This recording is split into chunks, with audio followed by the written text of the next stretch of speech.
Good morning, Raptor Freaks. Lexiot's here. After a great victory over the Oklahoma City Thunder last night, a fantastic effort, a very equal effort by all the Raptors, stepping up and showing really, really good teamwork and sharing, and all kinds of good stuff happened last night. Let's do a reaction to the great game last night. Of course, the 905 also playing yesterday. Disappointing loss to the Lakeland Magic during the day yesterday, but they get to play them again tomorrow. And it's absolutely essential that they beat them this time because the 905 only have a handful of games left and time is running out. If they want to make the playoffs, they've got to win. And losing yesterday was a really bad loss for the Raptors 905. So yeah, let's get into it right away, and I'll start with the comments. Isaac Campbell first in today, the benevolent Isaac Campbell in our nation's capital of Ottawa. What is he saying today? Away we grow, and away we grow. Yeah, I like that. 6 players with 15 plus points, plus 20 on the rebounding battle. Scottie Barnes, plus minus. Each game is getting impressive. Best starting 5 in the league. Wow. The stats are actually showing that right now, that in a lot of ways we do have the best starting 5 in the league. And I'm so here for it. You continue to be one of the best starting 5s in the league. Raptors current starting 5. You guys are badasses. And then when you throw in Gary off the bench and this man's still being a bucket, look out. We got 6 solid contributors, 6 guys in double digits, and we love seeing it all with 15 plus points. That's a big deal. Last year, we could purport or brag that we had all 5 of our starters average over 15 points a game. Well, in our current configuration with the talent and the guys that we have, could we see 6 guys average 15 points a game somehow, some way with Gary off the bench? Possibly. I wouldn't put it past them if we really get clicking and we understand what we're doing. These guys all kind of rise up and have different games. In fact, I'm annoyed once again. I think it's Louis Zatzman continues to push the stupid ass narrative about when Pascal and Fred can score a lot on the same time. It's bullshit. Just drop that line of questioning. Louis, seriously, how long have these guys played together? They played together for like 6 or 7 years. When has there ever been an issue of asking, well, these guys can't have big games at the same time? They have fucking big games at the same time all the time.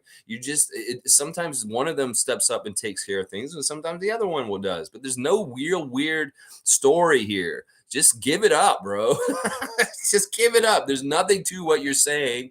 And I don't know why you continue to ask questions in this line of way in the press conferences after the game. It's just really stupid, bro. Just drop it, Zatzman, you idiot. All right, let me see. My 3 stars of the game for the Raptors game, since we're talking about it right now.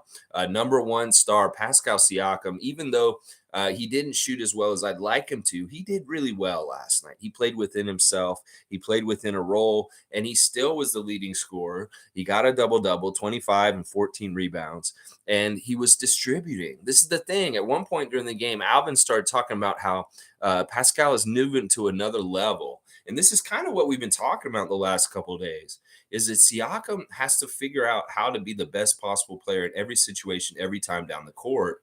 And it's not always spin and isolate and try and force a shot through things. In fact, Fred was joking about this in the press conference after the game last night, that, yeah, we waited until the 4th quarter to finally try and beat guys on our own with the spin move and kind of going through there. And he was kind of making fun of Pascal, but he was also making fun of himself and making light of how those two kind of have a proclivity sometimes to try and take the whole game on the shoulders and try and beat everybody on the other team by themselves. Well, I love that Fred noted that they didn't do any of that kind of stuff until the 4th quarter, that they managed to avoid that kind of offense for 3 quarters until the last quarter. And I like that. I really do like that. The more we limit that kind of stuff, the better, because it's not effective offense. A much more effective offense is what y'all are doing right now. And it's amazing. I love it. And part of it is that all the guys in the starting lineup are very good passers, and they all like to share, and they pass it every which way. Once again, we look at the starting lineup and we see a lot of assists in different people. 8 assists for Siakam, 6 assists for Barnes, 6 assists for Fred, 4 assists for Poeltl. You know, that is really good sharing and caring. And I love that. I love that so much. So Siakam, as a leader, leading your team, hitting 3 out of 5 threes. Horrible at the free throw line, though. Oh my gosh. He finally started getting the free throw line again, and he could only hit half of them. Siakam, you didn't get no free throws for a while. You forgot how to hit free throws? I was wondering about that. It's like, and then he said after the game, yeah, it was weird to be at the free throw line after so many games away from it. And it's like a little alien, is what he said. It's like a little weird. I guess that's a weird way to look at it. You're a basketball player. You should be like used to going to the free throw line, but you haven't been getting that lately. Well, why did you get it last night? I'm wondering about that. It's a very strange game the way they called it last night. In some ways, the referees didn't have any teeth. They didn't have any teeth.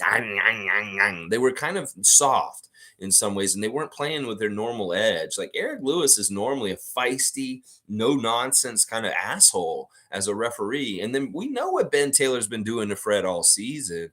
So I think that the refs really were being watched and under a microscope in some ways with the front office of Joe Dumars and Kane Fitzgerald. But also just in general, the crowd's there to keep you accountable in real time, in presence. And yeah, and then the other thing that happened was really weird about the refs last night is Brandon Adair, one of our favorite refs, was sick before the game, and he was replaced by Brandon Schwab for the game. And I did not like that because that's a really bad trade for us in the ref report. Because they're exact opposites as far as their win percentage for the Raptors. And Schwab is a jerk. I'm going to tell you that right now. As one of those young reps coming up, he's an asshole. You can tell by the way he's so cocky on the court. He's kind of snarly kind of guy. You can tell those kind of guys. Well, having him with Ben Taylor and Eric Lewis, I was like, this is a nightmare ref crew. Adair was the only one that was really kind of a good ref for us. And now he's gone, and they're going to have Brendan Schwab in there. I was really worried about that, but it didn't amount to anything that important. In fact, the refs were calling it a lot last night. We had more free throws shot in this game than probably like the 3 games before added up. We got to the line a lot last night, and I was actually really shocked by that because that's not normal for us, obviously. They don't like slowing down the game and putting so many free throws in the game. Well, they were doing that last night. Everybody's getting free throws. And it was very strange to me. It made me wonder, it's like, okay, is this the way they should have been reffing all year? And you see the kind of outcome that we get and how we can overpower and overplay a team.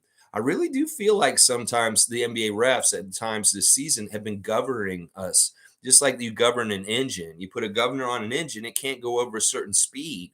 And I feel like that had been happening with us. And part of the reason why our record is so mid, that on the download, the referees were kind of holding us and corralling us and keeping us from being our full potential.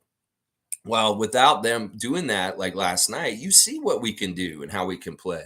So I'm really excited. I'm really happy. Hopefully they'll let us continue to play and we'll keep this steam going into the postseason and we'll kick a lot of ass. Yeah, kick a lot of ass. My second star of the game last night was Gary Trent Jr., 8 of 11 from the field, off the bench, 4 of 6 from 3, 3 of 4 from the free throw line, 5 rebounds, 2 assists, 2 steals, 23 points, a plus 16 off the bench. A huge part of our bench scoring. We got 32 points off the bench, and Gary was 23 of them. Really, really solid game for him. And I just really like that he's getting starter minutes still off the bench, and he's producing still. This is what we need, Gary. This is you. This is you now. You are such a great 6-man in this role with the starters because you can be put in there. And in some ways, you don't cause any of the drop off that some of the other bench guys do when they come in the game. You're very solid because you've been a solid starter for us and been a part of that all last year and most of this year. So I really like what Gary did last night. Thank God he's hitting his shot again and getting away from the bad games in LA last week. The third star for me is Scottie Barnes. Scottie Barnes was the heart and soul of the team last night. 35 minutes, 8 of 15. Very, very good shooting. 3 of 4 from the free throw line, 8 rebounds, 6 assists, 1 steal, plus 23 with 19 points. He was just a glue guy. Once again, doing glue guy kind of stuff. All around play, just good stuff. I love him getting on the boards. The offensive rebounds by the team were really fantastic. In fact, the Oklahoma City Thunder announcers were saying that was the huge key that are very much offensive rebounding advantage with guys like Siakam getting 5 offensive rebounds, Poeltl 5 offensive rebounds, Barnes 4 offensive rebounds. These guys were crashing and attacking the glass and getting second chance shots, and it really, really helped. I love Scottie's aggression on the boards the last week or so. It is really, really a good thing that you need to try and do consistently for the rest of your career, Scottie. You will become so much more dominant, more and more as you do this. Go and get it. That's what you're doing. Keep doing it. You're doing fantastic. Now, I just did 3 stars, Pascal, Gary, and Scottie, but I could do 3 more stars. That's how power packed with stars we were last night. I mean, OG was great too. 6 of 9 from the field. That's fantastic shooting. 3 of 4 from 3. He really is money from 3 right now. 4 rebounds, 1 assist, 2 steals, 2 blocks, a plus 14 with 17 points. OG is no slouch at all. Then you look at Poeltl, a double-double, 16 points, 12 rebounds. Didn't shoot as well last night. 8 of 10 at the free throw line. See, even Poeltl was getting a ton of free throws. 4 assists and 1 block, a plus 12. So Poeltl, fantastic. And then, of course, El Capitan, Mr. Fred VanVleet, 8 of 17, 3 of 8 from 3. 5 rebounds, 6 assists, 4 steals. 4 steals by Freddie were big. He even got a block. 19 points at plus 11.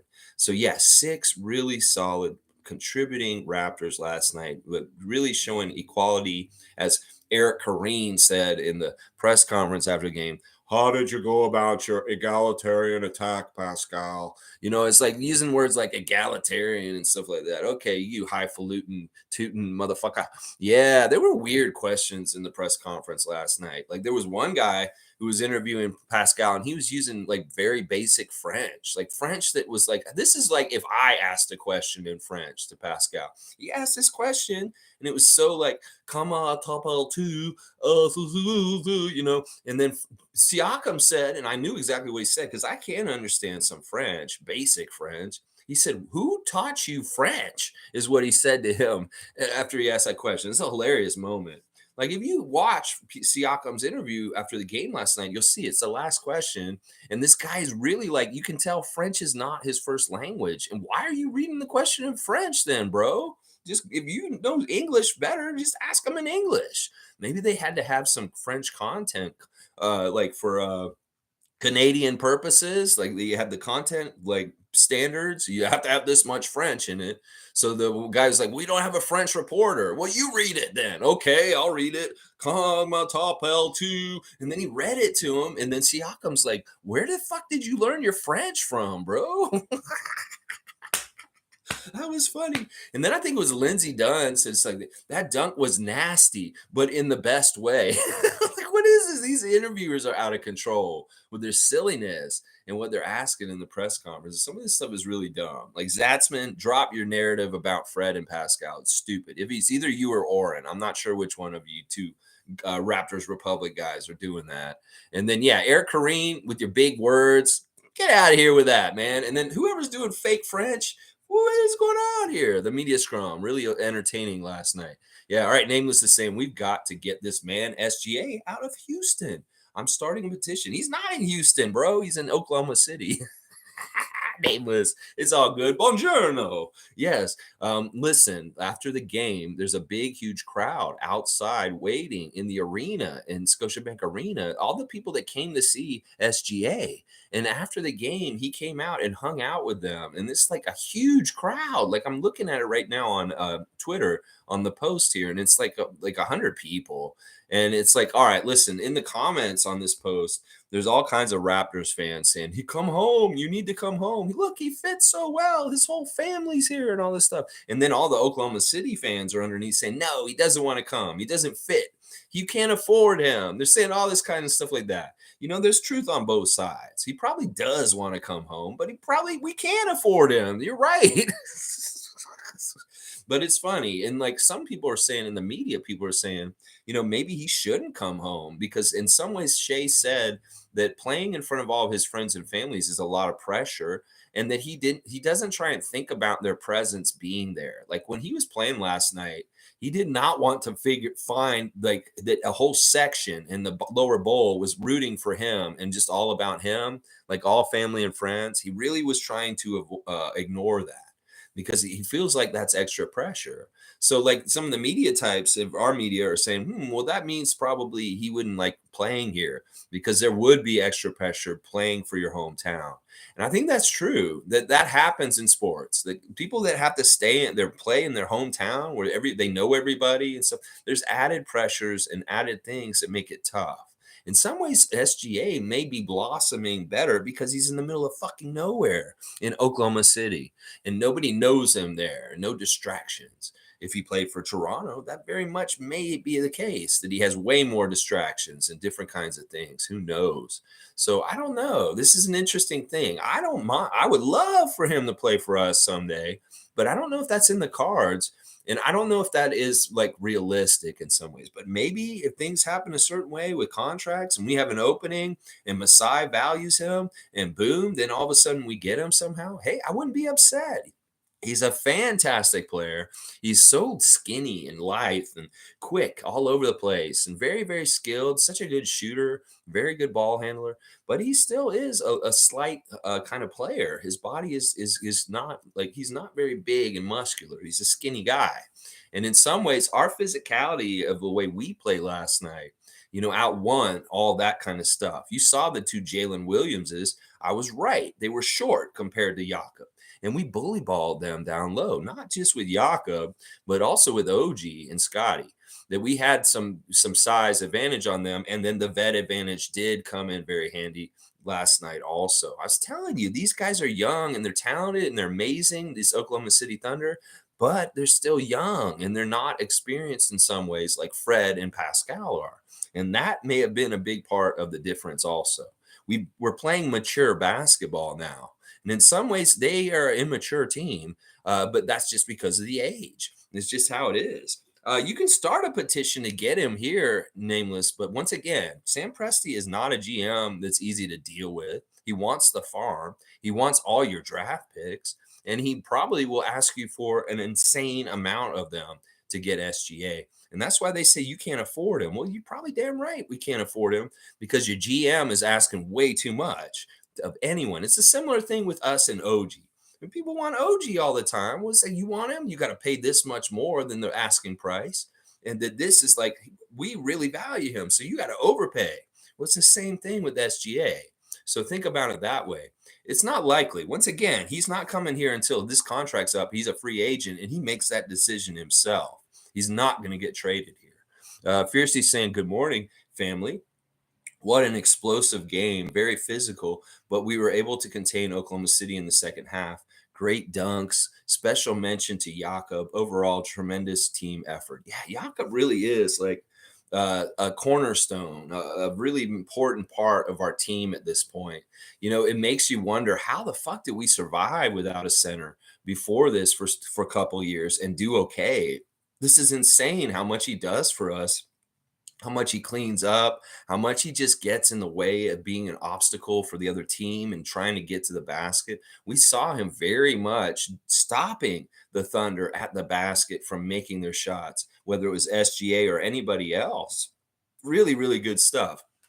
Now, the thing that happened last night that is really, really good is that he played Koloko. When he brought Koloko in, it was fantastic. He got a block right away, but he did get hurt.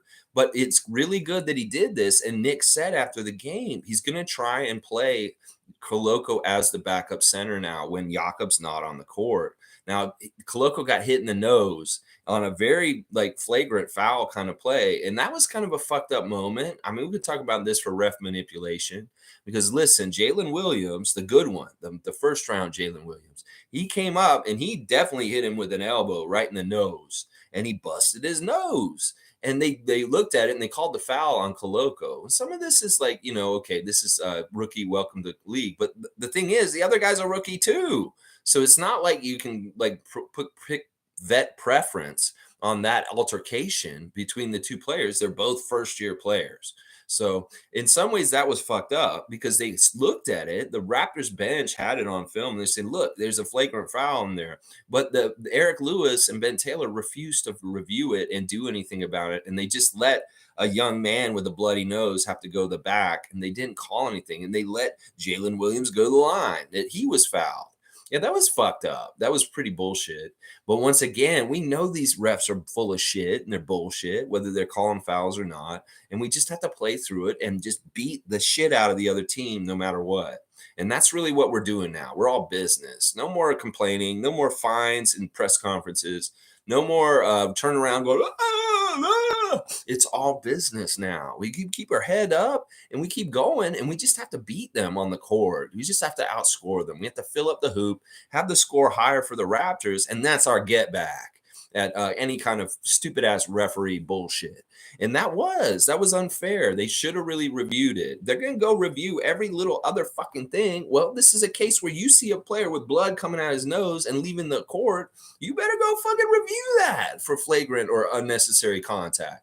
But they didn't.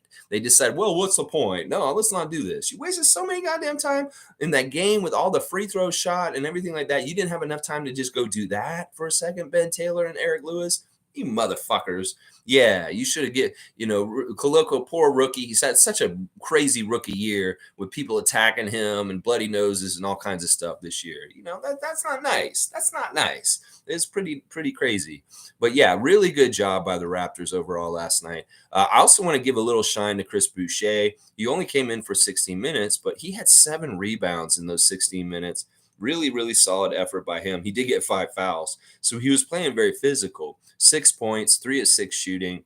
Not bad. 1 block for Chris. I just like seeing him out there. And Will Barton, 1 of 6. He did hit a 3 at one point. He's taken a little bit of time to get used to things, but I do like that he took 6 shots. I wish he had made more of them, of course.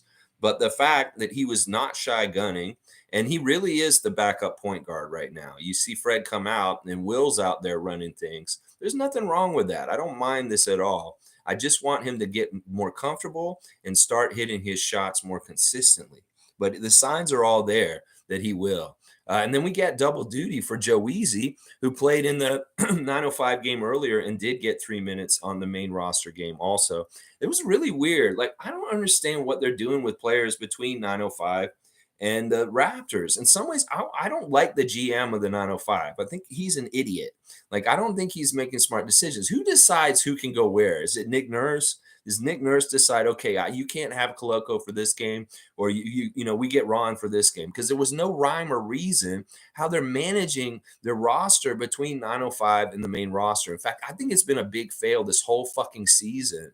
You guys need a better coordinator for this on your team. I don't know if it's Nick. I don't know who it is. If it's the main Raptors coaching staff who decides who goes to where and what, but y'all are failing at this season. I have a huge critique of this. Why the fuck didn't Koloko play against Lakeland?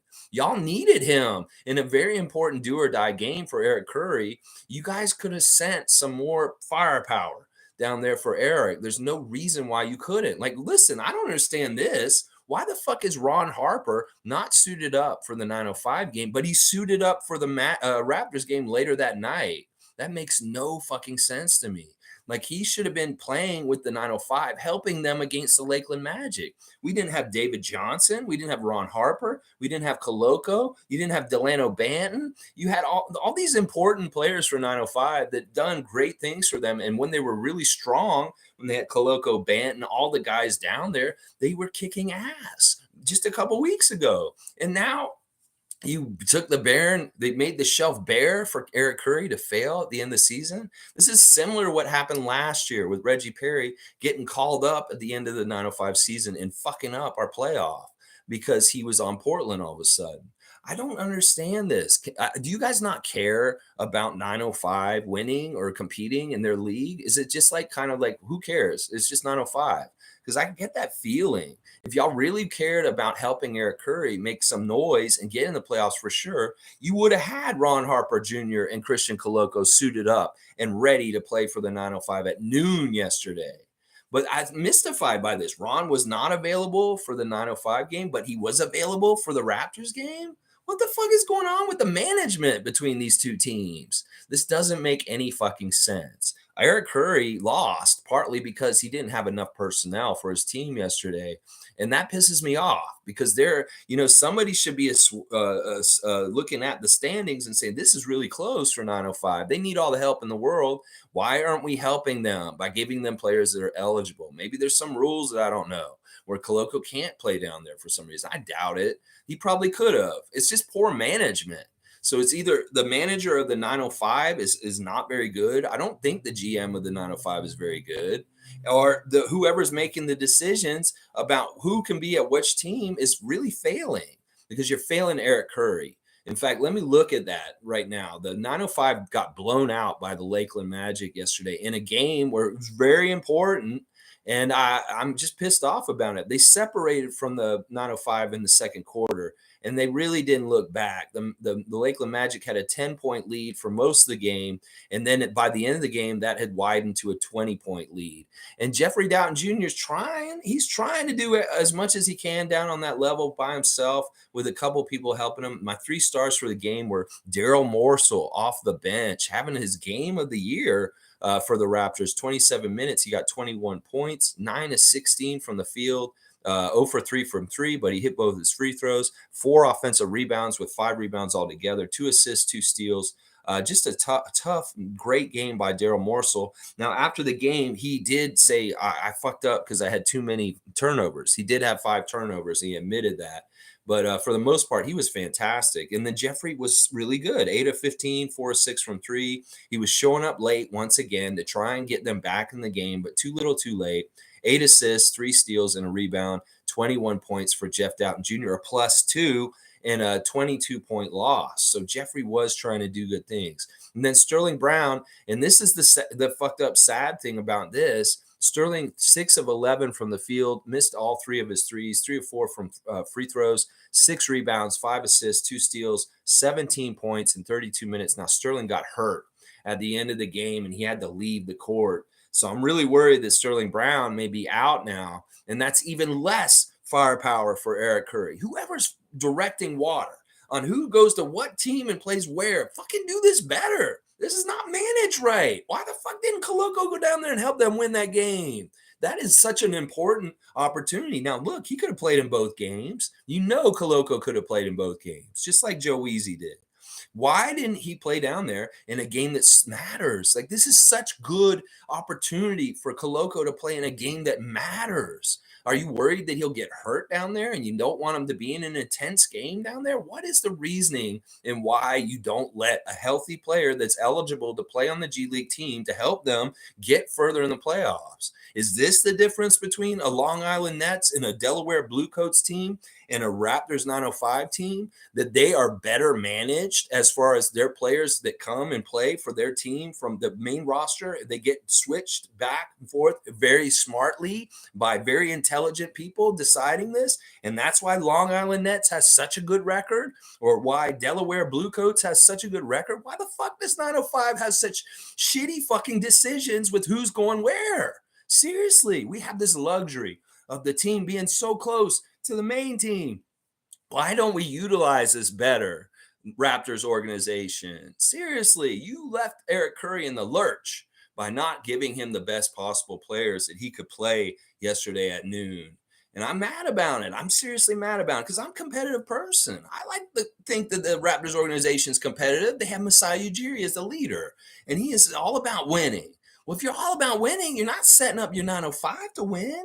Well, does it matter, Lex? It's the G League. It's a development league. It doesn't matter. Is that how you feel about it? Just clarify how you feel about it. And then maybe I won't feel so strongly about you guys losing and being so shit when you could have been way better. And you could have probably won that game if you had better personnel. I mean, seriously, who is managing this shit? Who is it? Is it the 905 general manager? Because honestly, I'm not impressed with him. He's had so much so many people turnover coming in and out all season. There's no rhyme or reason. There's really hard for Eric Curry to just get a handle on his rotation and who he's got playing, because there's just constantly different players coming in and coming out this whole entire 905 season. Like, seriously, who can I blame for this? Who is in charge of deciding who goes where? Because you're failing. You're failing. And in fact, I think you're failing both teams. You're not just failing the 905, like how I'm saying. You're failing the development of a guy like Christian Koloko because he had the opportunity to play in a game that mattered yesterday, other than the one that he played in for the Raptors later. A really important game where he can build confidence and be in situations that are good for him to practice. And I know I'm going on and on about this, but it really it's something that's really grinding I have an axe to grind about, you know? It's really stupid. Otherwise, all right, listen, in this losing effort, Joe Weezy, 6 of 18, 4 of 10 from 3, 18 points, a -11. I not good enough shooting for me to pick him as one of the stars. Ryan Hawkins started 3 of 7, 7 points, 5 rebounds in 35 minutes. That's just not enough production. Jeremiah Tillman, a big fat goose egg starting at center last night. He did get 5 rebounds. Kyler Kelly off the bench, 3 of 4, 6 rebounds, 2 blocks, and 8 points. Not a bad effort by him. Gabe Brown, cold finally. This is the first bad game Gabe's had in a while. 1 of 8, 1 of 5 from 3, only 5 points with 5 rebounds and 2 assists. And the Canadian guy, Williams, 5 points. And then, nothing from Hollis and McCown. Now, the thing is here is like, why? I just don't get it. I just don't get why we didn't have a better team there. I mean, the Lakeland Magic weren't that super, super great, and we could have really, really used a little bit better. Like Ron Harper, what the fuck? He's played with 905 this whole fucking season?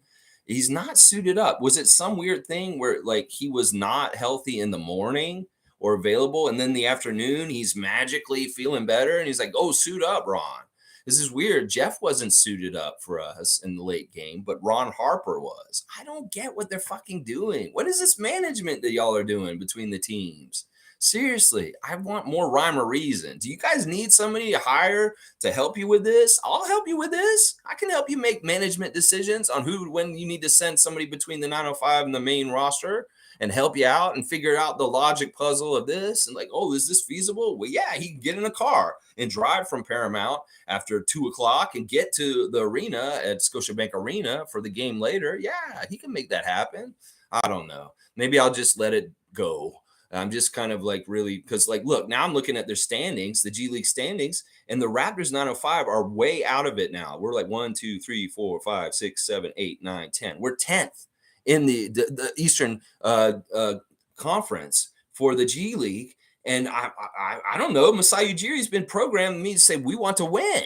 We want to win. We want to do better. Then why the fuck are we fucking making this team better so they can have a better chance to beat the Lakeland Magic yesterday? Because look, they won and they're sitting in the 4th spot in the playoffs. Now we're in 10th and we're out of the playoffs. This is bad. This is very bad. Who was doing the pre-planning on this? Who did nobody care about the 905 in the absolutely important pivotal game that they had to play yesterday? We had no David Johnson, no Delano Banton. These guys are hurt. You guys have no firepower, and you're just not helping Eric Curry have the best possible team out there. All right, I'll stop with the 905 stuff. I have a big gripe about this. If y'all can't tell, it's just, to me, it's just like, this doesn't make any sense. Is there an idiot running this? Is somebody really dumb in charge of deciding this? I don't know. Maybe they have some reasoning. Maybe they'll elaborate. But to me, it's a lost opportunity yesterday.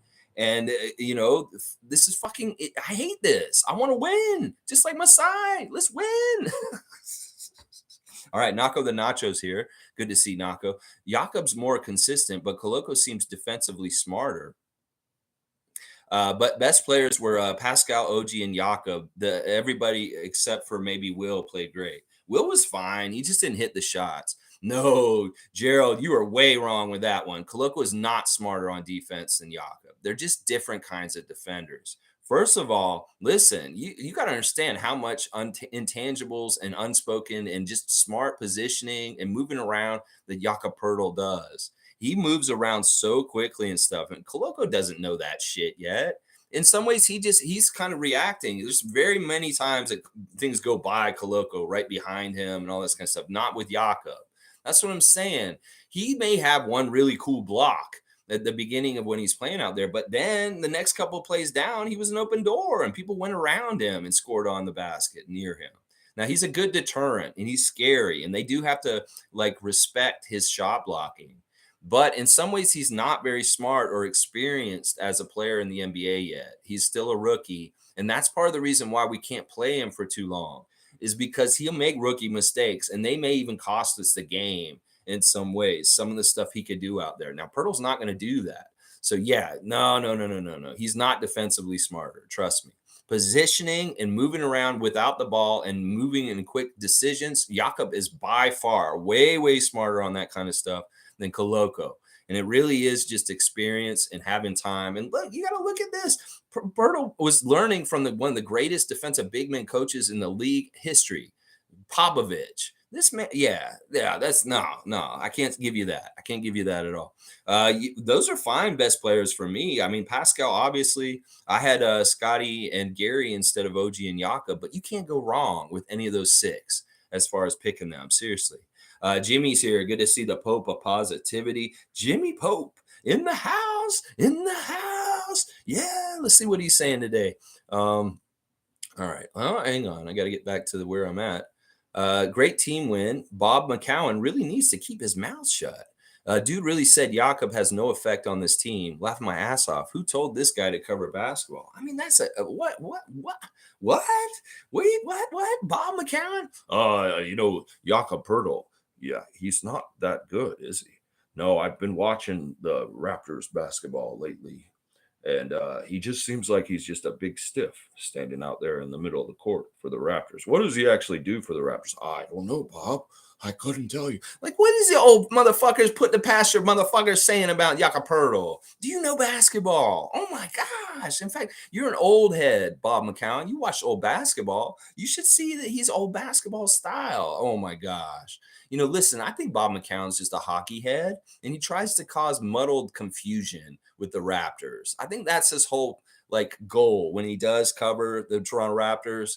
That listen, he doesn't give a shit about basketball. In some ways, he hates basketball. On the down low, Bob McCown seeds against the sport of basketball. He very much is a hockey person or other sports. Maybe he's some sort of weird Canadian nationalist. And even though Canada invented basketball and it's such a fucking Canadian sport, in his mind, he's like, basketball, I hate it. I hate basketball. I like hockey. I like curling. I like this and this. And in some ways, I think he's just an agent of confusion. He just puts out this bullshit like he did the OG thing this season. And now he's trying to say this about Jakob. Yeah, he has no credentials to talk about the NBA. What an idiot. What an idiot. Anybody can see this. Like Brian Windhorst is like, the Raptors are going to make a move in the middle of the season that's going to put them over the top and they're going to be a playoff threat. Well, that happened. Brian Windhorst was right. He predicted this at the beginning of the season, that you can watch the Raptors at the trade deadline are going to make a move that's going to really solidify and make them even better. Well, that was Jakob Poeltl. And Brian Windhorst since then has even said, yeah, that move for Jakob Poeltl will turn out to be a very underrated move as time goes on, and that people aren't really paying attention to it because it's not flashy. It's not like a huge name. But as time goes on, people will realize the true impact of him coming back to Toronto and what he's doing to help us and get better. Yeah, Windhorst is right. McCown's an idiot. He's a clown. And I honestly, listen, he should really not be talking about basketball. You're exactly right, Jimmy. G saying Jakob with 4 games in a row with 10 plus rebounds apparently is the most since Surge. There you go. See, that's the kind of stuff we're talking about. Well, we haven't had a center since Surge and Mark. Well, now we got a center again. And now stats that haven't happened since Surge was here are happening. That makes sense. That totally makes sense. G saying Pope, shaking my head. That guy is an idiot. He needs to check the stats before speaking. Fred is now averaging the 4th most assists in the league behind Halliburton, Embiid, Chris Paul since the Jakob trade. Is Embiid in the top 4 in assists? That's weird. You mean Harden, right? Harden should be in the top 4 in assists. You don't mean Embiid, right? He's not the one getting the assists. It's Harden throwing the assists. I don't know. Maybe you're right. I don't know. I can't check the stats. I should check the stats like Bob McCown needs to. Obviously, he is an idiot. Totally an idiot. Shane Waters is here. Hey, Shane, I hope you had a good birthday this week. And sorry I didn't get it. I saw people saying it on Facebook, and I should have realized it and said it on this stream. But happy birthday to Shane Waters this week. I hope he's had a really good birthday week. Has a team even. Okay. I don't know. Hey, wasn't even, it didn't go to overtime. We won. Race mode saying, did OG just realize that he can dunk on anyone? Let's go. All right, let's talk about OG a little bit. OG's funny right now. He's getting these highlight dunks. He's dunking in traffic. He's posterizing people. He's showing power, elite power on the dunks right now. And they're just so nasty and explosive. And I love that right now. Now, listen, I finally watched OG Staples commercials that have just come out, and they are insanely funny. I'm not going to lie. You guys need to go and Google these right now on YouTube. If you've not watched these yet, you have to watch all of OG Staples commercials in a row. Basically, OG has been told by the coach to make the paint his office. That's right. The paint. Make the paint his office. And that's what he's doing in real life. He's going down low, jamming it on the hose, just like in the OG, let's go, man. Da, da, da, da, da, da, da, the song I wrote around Christmas. Didn't dunk it on them hose. Yeah, well, he's doing that. He's made the paint his office. But in the commercials for Staples, he's literally made the paint his office. He's like in there and it's like a cross between, like, it's basically like, what if OG was on the show The Office? Is kind of what these commercials feel like. Like, so he's he's CEO of OG Corp, and he goes to Staples and he buys all these office supplies and he sets up an office on the court of the basketball. I don't know where it is. It looks like a practice center, not OVO or Scotiabank, but he's on a practice court and he has a desk and he has a stapler and he has all the office supplies and he's sitting there and he's like at OG Corp, and it's very much shot kind of like in the style of the sitcom The Office. And he has like an employee, and the guy's like a toady. He's kind of like a helper, and OG's like telling him, "No, that's enough. Get away from me," or stuff like that. And like it's just kind of really funny because OG has lines in it that are absolutely hilarious. And he's kind of like playing off of his whole character of who he is in the public and how he's kind of like just, he's like that Kawhi, little bit of kind of like awkward, but like funny and kind of tongue in cheek. Oh, they're so good. Seriously. You guys want to laugh your ass off. Watch OG Staples commercials. They really are very good. In fact, I wish Scottie was doing Twitch still because I want to see him react to them because they're so funny. They really are. They may be some of the best Raptors commercials that have come out in recent years. These OG Staples commercials are very much worth checking out. Trust me, you guys got to look at them. Tom Duke's saying, "Woohoo! Raptors and Dr. Nurse, badass W." Yeah, it was a very good win. Listen, they did a lot of the things that I was hoping they would. They came out, jumped on top, and kind of held the lead. They used their size. There were very many times where we used our size to bully them. And then once again, we were the smarter, more mature team with handling the ball, taking care of the ball, managing the game as a more experienced team. That's a very young team. You saw the Thunder. They're super talented, but they're young. And, all right, let me bring this into the whole thing. I watched that whole entire JJ Redick podcast with Damian Lillard yesterday. And one of the biggest gripes he has with today's NBA is the lack of vets. That he was talking about how when he came into the league in Portland, he had Earl Watson and other vets that taught him the game and taught him the right way. And he's realizing now that around the league, hardly any of these teams value vets anymore. In fact, you'll see many teams that have nobody over like 10 years experience on their roster at all. They'd be lucky to have a couple of 30-year-olds on the team. And this is a really weird trend of the NBA. And in some ways, I see what Dame Lillard is saying, that some of the like sacredness and how you treat the game and how to like treat the game with respect that is passed down from veteran players to young players is not getting translated to the younger generations.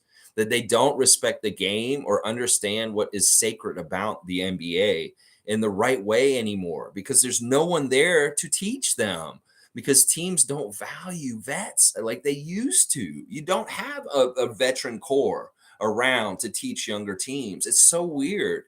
And I don't understand how this reconciles with being a championship team, because I feel like you need vets to be a championship team. So it's like teams like Oklahoma City with that young core like that. Well, are you expecting to have this core for 10 years and then they'll all be in their 30s and then you'll win championships then?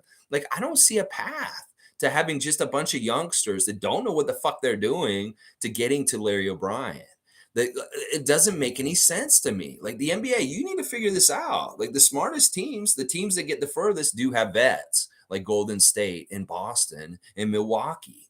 And that's the thing that people got to realize. You can have these really young, awesome teams, but they're not going to go any fucking where because they don't have any vet presence. They don't have any vet guidance. They don't have any vet guile that's built up over years of experience. And I think that the game last night with the Raptors and the Thunder really showcases that difference. That you do need that balance of veteran players on your roster to keep things taught and taught the right way. Like we're seeing more and more of Fred counseling and teaching Scottie on each night. In fact, there was another moment last night where we saw Scottie and Fred have a very friendly conversation where Fred was teaching. And that's the thing that's so valuable and important for young players. When you have a team like the Thunder, they're all young players. Who the fuck is teaching them? Who is the older player on that team? It's like SGA is the oldest player on that team, and he's teaching everybody. Well, he's only like fucking 24 himself. So it's like, what the fuck? Seriously. This is something that the league's got to reconcile. And maybe different GMs will have different strategies. But I'm going to tell you right now, if you have an overly young team, you're never going to win a championship. And what's going to happen with Oklahoma City is exactly what everybody was saying at the game last night. Oh, Alvin was saying these guys will get older and they'll leave and they'll go to other teams. It really is like the Thunder are a farm team.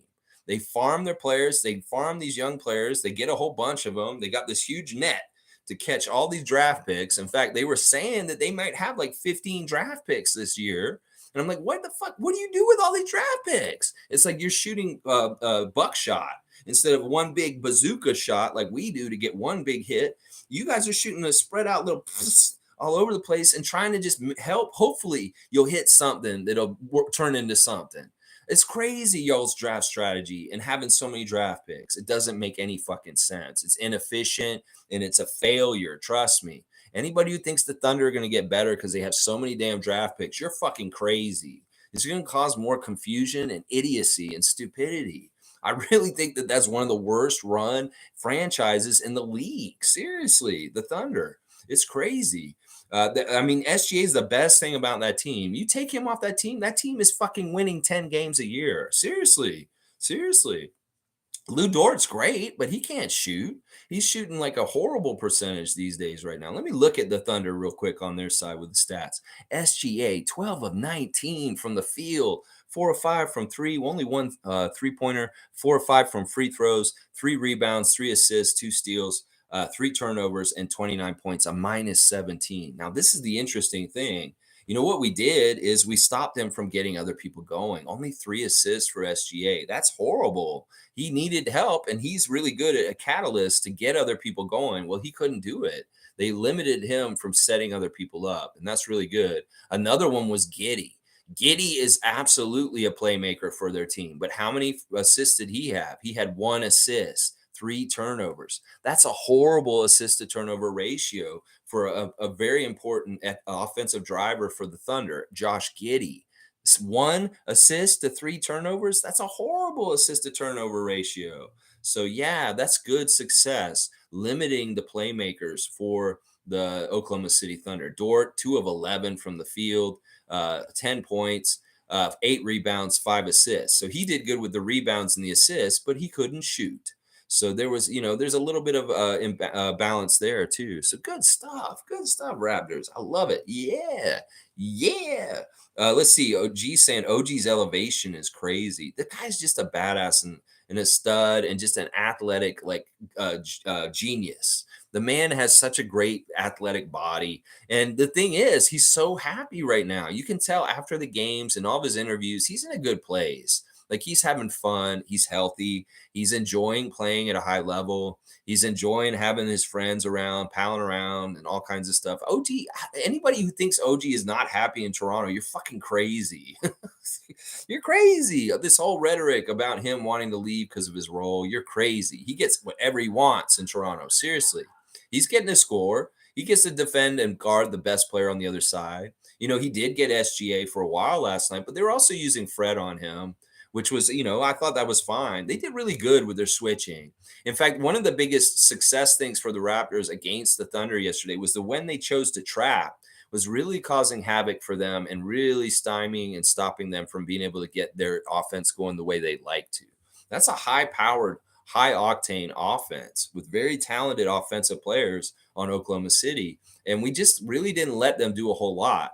Them talking about how Oklahoma City was held to like 90 points by a certain point and only 111 by the end of the game. That's actually a really big accomplishment because they really do have a very strong offensive engine for their young team. They do score a lot normally, and we did a really good defensive effort on them, holding them and containing them a bit. So I'm very happy about that. Forgetful's here. It's good to see Forgetful. Fred needs to play with a ski mask. Otherwise, his kids will be visiting him in jail. Also thought this was Barnes' best game to date. Yeah, he was getting those good steals. Once again, we saw Fred VanVleet Jr. sitting at courtside. I love seeing that. Like, I'll be watching the game, and I'll look underneath the basket, and if I see little Fred under there, I'm like, yeah, we're in good shape. So keep bringing Fred to the games, the home games. There's a reason why we're winning all of our home games right now. We have a 6-game home winning streak. That's fantastic. I love that so much. Keep bringing Fred Jr. to the game, Darnell. Yes, please keep bringing him to the game. Edgar's here. Good to see another new name every morning, 9:30 a.m. I hope you'll join us more. We're going to be here tomorrow for the preview for the Minnesota game tomorrow. I love me some Precious, but he's not bringing winning ball decisions to his game, so benching him was the right thing to do. This is a tricky subject for Nick to handle here, and I'm glad you brought it up, Edgar, because this is an important thing to talk about. Orrin Weisfeld just did a piece on Precious Achiuwa. He's fantastic, and I love it, and so right, and there's so much good about it. But Orrin's a little worried about Precious getting the DNP yesterday. Listen, I'm going to tell everybody, stop overreacting to every single game because, listen, it was a good thing that they benched him last night. In some ways, it's a message. In some ways, it'll entice him to want to play better, to have the gumption. In some ways, we needed to get Koloko out there. And that was a big part of it. It was Koloko took Precious's minutes last night. And I have no problem with that. In fact, we needed to play Koloko. I think they played Koloko partly because his favorite team when he was a kid was the Thunder. So in some ways, I think that that's part of it because he was a Durant fan when he played for the Thunder. So Koloko was out there, but it was also matchups and it made sense. And the thing that Nick discovered by playing Koloko last night, and he said it after the game, is that he really does want to switch Jakob for Koloko, like we've been saying for a couple weeks now. That is the right way to handle the center position for the Raptors. That, we saw when Jakob comes out of the game, there's a big, huge glaring hole in the middle of the court, and guys are coming right in the lane and scoring on us, no problem. Well, you put Koloko out there, he's an impediment to that, and he really does a good job. And that was the discovery last night, that, okay, maybe we can gamble and trust a young Koloko to play solid minutes and not fuck us up too bad, to spell Jakob. I really do think this is the smart thing to do, Nick, that you have 2 5s. You have a Jakob Poeltl and you have a Christian Koloko, and that they should be switching in and out for each other, and there shouldn't be another guy switching into that 5 spot. Now, if you want to play small ball and the other team is playing small ball and they don't have a center, you don't have to play either one of them. But otherwise, you should be playing one of them at all times. And what that means is that Precious in this whole new puzzle has to be slotted at the 4. And they're just going to have to carve out minutes for him at that position. Now, he's only going to miss last night's game. I'm going to tell you that right now. Anybody who's freaking out about Precious Achiuwa not playing anymore or being out of the rotation or worried that he's never going to get back out there, you're fucking crazy. That dude is just too talented and too good. And he may get one DNP right here, but he's going to be playing against Minnesota. Trust me. So I think it is a really smart decision too, Edgar, because he discovered something great about Koloko being the backup center.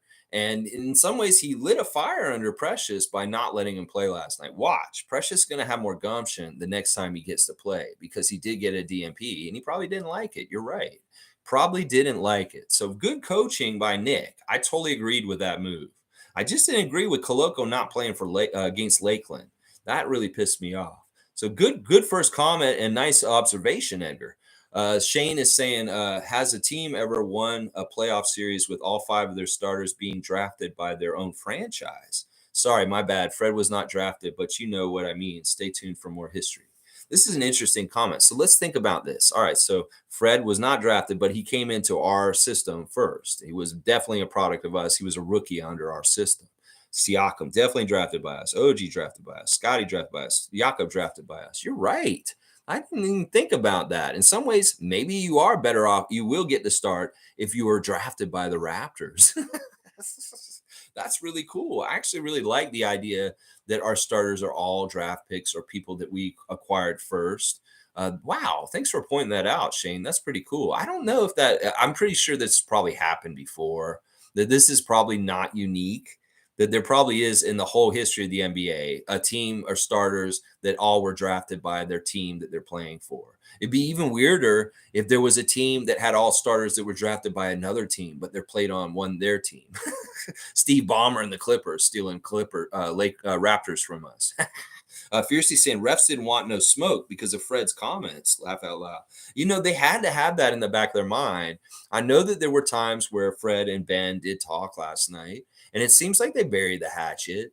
He didn't get a tech. There wasn't any kind of weird shit with that. There was a little bit of weirdness with the foul calls, but honestly, the foul calls actually favored us by the end of the game. We got way more foul shots than them. Now, missing all those free throws were bugging me, though. Like, we had 28 foul shots. They only got 20 on the other side. That's pretty good. But we were being way more aggressive than the Thunder in a lot of ways, too. So we deserved them. So I don't know. It was weird. It was a weird situation. Like I said, Eric Lewis is an asshole. Ben Taylor has a vendetta with Fred. And then Brandon Schwab being a last minute swap in for Brandon Adair was really portending bad things right at the beginning of the game. I was like, oh shit, Adair's out and we got Schwab instead. I really was like worried about that because those three refs are not good refs at this point.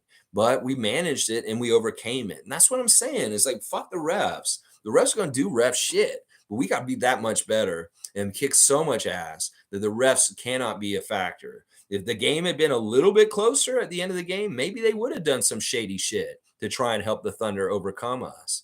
But it wasn't close enough. We had that good 100% Canadian maple syrup lead. On top of that, double digits, and they couldn't do jack shit to affect us getting that W. And that's how we have to do it, Raptors. Night in, night out. Don't let those refs steal games from us anymore. You go and take those games by force overwhelmingly so that they can't take anything from you. Nothing like Scott Foster did. That's right. That's right. They didn't want no smoke. That's right, Fiercey. They didn't want none of that smoke. They know that there's a microscope on them in this whole situation. In fact, I thought it was very ballsy of them to put Ben Taylor in the Raptors game in Toronto a week after what happened. I heard that the crowd gave him some stuff. Yeah, I heard a little bit. You couldn't hear it through the telecast, but people on Twitter were saying that, yeah, when they announced Ben Taylor's name at the beginning of the game as one of the officials, he did get some boos. I don't think that they treated him like Goran, where every time he touched the ball, there was booing, but I'll bet there was some booing at time to time when they remembered that he was out there. Some people were reminding people or telling people, oh, Ben Taylor's at this game. Ben Taylor's at this game. That's what I'm saying. There's different levels of Raptors fans. Some fans will not know who Ben Taylor is. They'll know who Goran Dragic is and everything that happened with that. But they won't know the referee stuff. So it's like if there's an overwhelming crowd booing him, those are the real ones, the ones that are in the know that know who Ben Taylor is. And not everybody does. Raptor fans can be different levels of casual. And some of them are maybe like, oh, it's just the referee. Well, you don't know who that referee is? You don't know what he did last week? Come on now. You got to teach him. Give him a little lesson. Isaac saying OG could always slam it. Fred could always send it alley-oops. And they can all pass and shoot threes decently. Jakob is bringing Kyle Lowry dog mentality with the size to create the type of spacing that wins. This is true. Isaac's right about Jakob and dog mentality. This is something that I love about Jakob's presence is he's hardworking and he goes and he leaves it all on the court. You can tell the way he plays. He is so like leaving it all on the court. He's not wasting energy and leaving it where he has it after the game. He's exhausted and he plays his ass off every single game. You can tell. And in some ways that rubs off on people like Scottie. I really do feel like Scottie's newfound rebounding prowess and getting on the offensive boards really is directly correlated to Yak Boucher appearing on this team. That in some ways, gang rebounding is a real thing. Like if you don't have a center and they're all gang rebounding, it's harder. Well, when you have another guy who's in there as a reinforcement, all of a sudden you get more you get more confident and more like physical because you have a big friend nearby to help you in that physical fight. And I think that that's a really nice side product of Jakob's appearance on our team is Scottie's rebounding is getting better because he feels more like brave to get in there and mix it up, having Big Yak next to him. So I'm really happy about that dog mentality that you're describing, Isaac Campbell, rubbing off on Scottie on the boards because of this. So yeah, he's just a really good player to have on our team all around. Jakob Poeltl. Oh my gosh. So good. So good. Monique saying, good morning, everyone. Gone streaking. 3 stars of the game for Monique are, let's see, Pascal, Gary, and Poeltl. Okay. So she has Poeltl in there instead of Scottie for me. Yeah, that's all right. And the 905 playing poorly. Oh my gosh, Monique, I don't know if you were here for my rant about why the 905 played poorly yesterday. I'm pissed off. Give them the weapons they need. Give them the best weapons they can have so they can arm themselves and fight to get in the playoffs the best way. You failed Eric Curry yesterday, Raptors organization, and I'm not happy about it. Wayne saying Raptors performance was very balanced. With Pascal transitioning into super elite utility player, he attracts double and triple teams, which means 2 or 3 teammates are open. We might be reaching our apex. I don't want to say that we're reaching our apex, but because we can get better and better and better. We can always practice and get slightly better. But we are moving into an area where we can possibly win more of our games and be a more dominant team in general. And I'm all about that, Wayne. I know you're here for it too.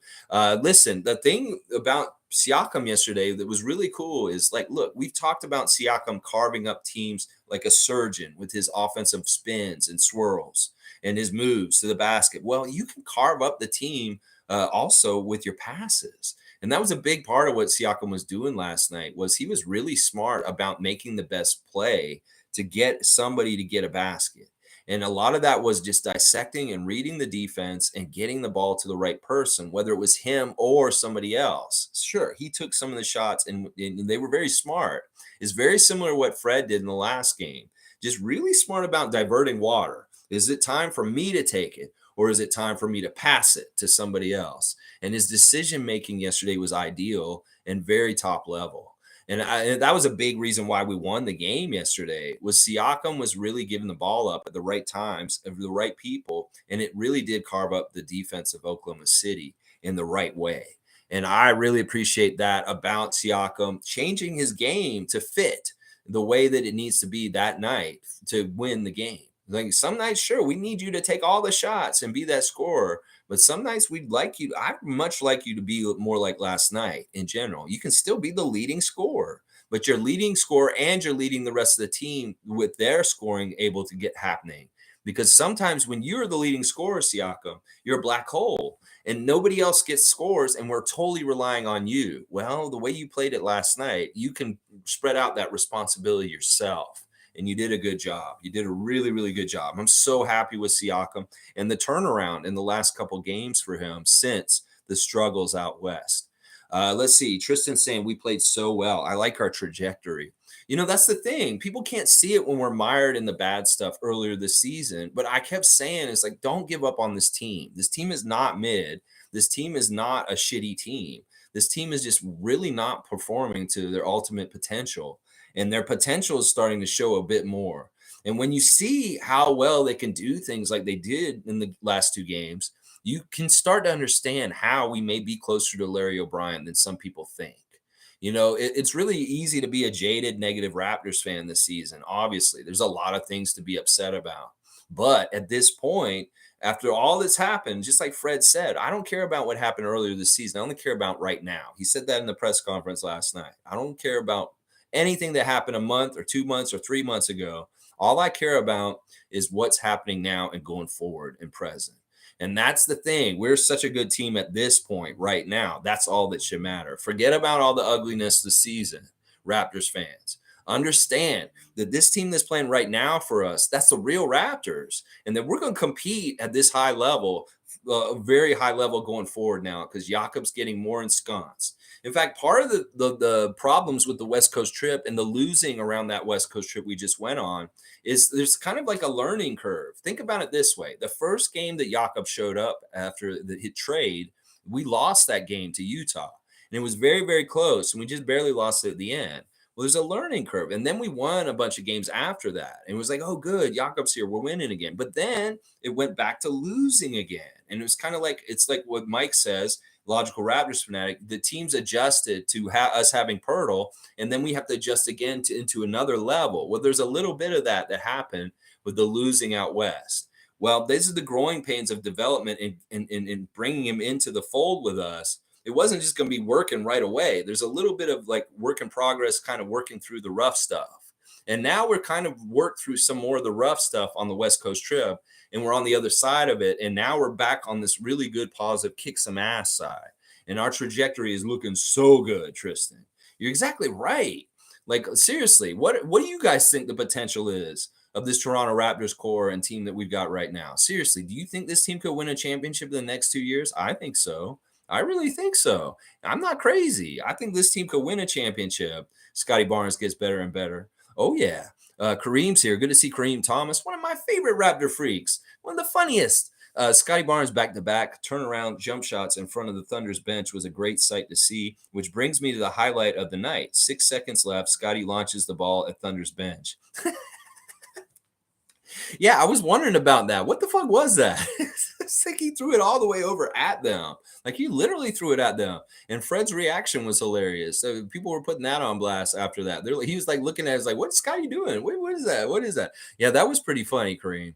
That was pretty funny. I like that. I was wondering about Lloyd last night. Lloyd is one of Scottie's best friends. I don't know if they're actually best friends, but they're friends from playing 2K. He's like one of his 2K buddies that comes on there. And last summer, this game last night was the game that Lloyd was supposed to go to. We talked about this all the time last summer. Lloyd, you got to go to the Raptors Thunder game in March 16th when the Thunder come, because Lloyd's favorite team is the Thunder. And he talked so much about them last summer on Scottie's Twitch. And I was like, dude, you need to come to Toronto for that game. So I don't think Lloyd did come to Toronto for that game. That was in the plans and the works, but it didn't actually happen. But I was thinking about Lloyd last night because he's a huge Thunder fan. He's always talking about the Thunder on Scottie's 2K games and when they play and stuff like that. But no, I don't think he made it. There's no Instagram post by Lloyd at the game. So I'm kind of sad about that. I wish Lloyd had made it to the game last night to see Scott play against his favorite team. But he didn't. He didn't make it. It's too bad. Fiercely saying, my special mention to Jakob was in regards to his presence on the glass and rebounding. But I totally agree with your 3 stars. What's your take on Precious not playing? Listen, I think in some ways it's not a big deal. This is not the first time this Precious has got a healthy DMP. He's gotten DMPs like this in the past 2 years also. It's just they don't come very often. They're usually just like a little wake-up call. It's a similar thing to Chris. Chris Boucher has had DMPs in the last couple years, and nobody batted an eye. It's just like this is just how it goes sometimes. And that's really what it is. I think it's half a message and half of just like we wanted to try Koloko in his minutes instead. And that's not a big deal, honestly. Precious is a professional. In some ways, he may take it as a really good thing to motivate him. That, he's like, I don't like this. I don't want to have a DMP. I want to get my minutes. And Nick said after the game, he's going to get him in there. It's not that he's out of the rotation. That people think, oh, he didn't play one game. He's out of the rotation. He's never going to play again. That's bullshit. He's in the rotation still. It's just that Nick did a special thing by putting Christian in his spot instead. And that's just what it was. It's not a big deal. But yeah, what a great game by Jakob. I just love, let's go see what Jakob said about the game last night. He always has his interesting little write-up after the game. And I always write him a nice little mention of something nice to him about like what I saw in it. And like Isaac's always seen it and liking it. I think it's funny. Oh, Isaac wrote him a comment too. Let's see.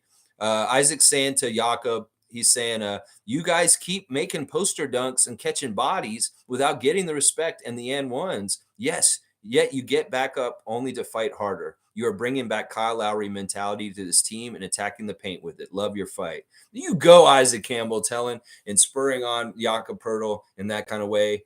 And what I said to him, or this is what Jakob said about the game last night, 128-111 against the Oklahoma City Thunder, our 6th home win in a row against a young, energetic team. We put together a good team effort, controlled the boards, and stepped it up defensively in the 4th quarter.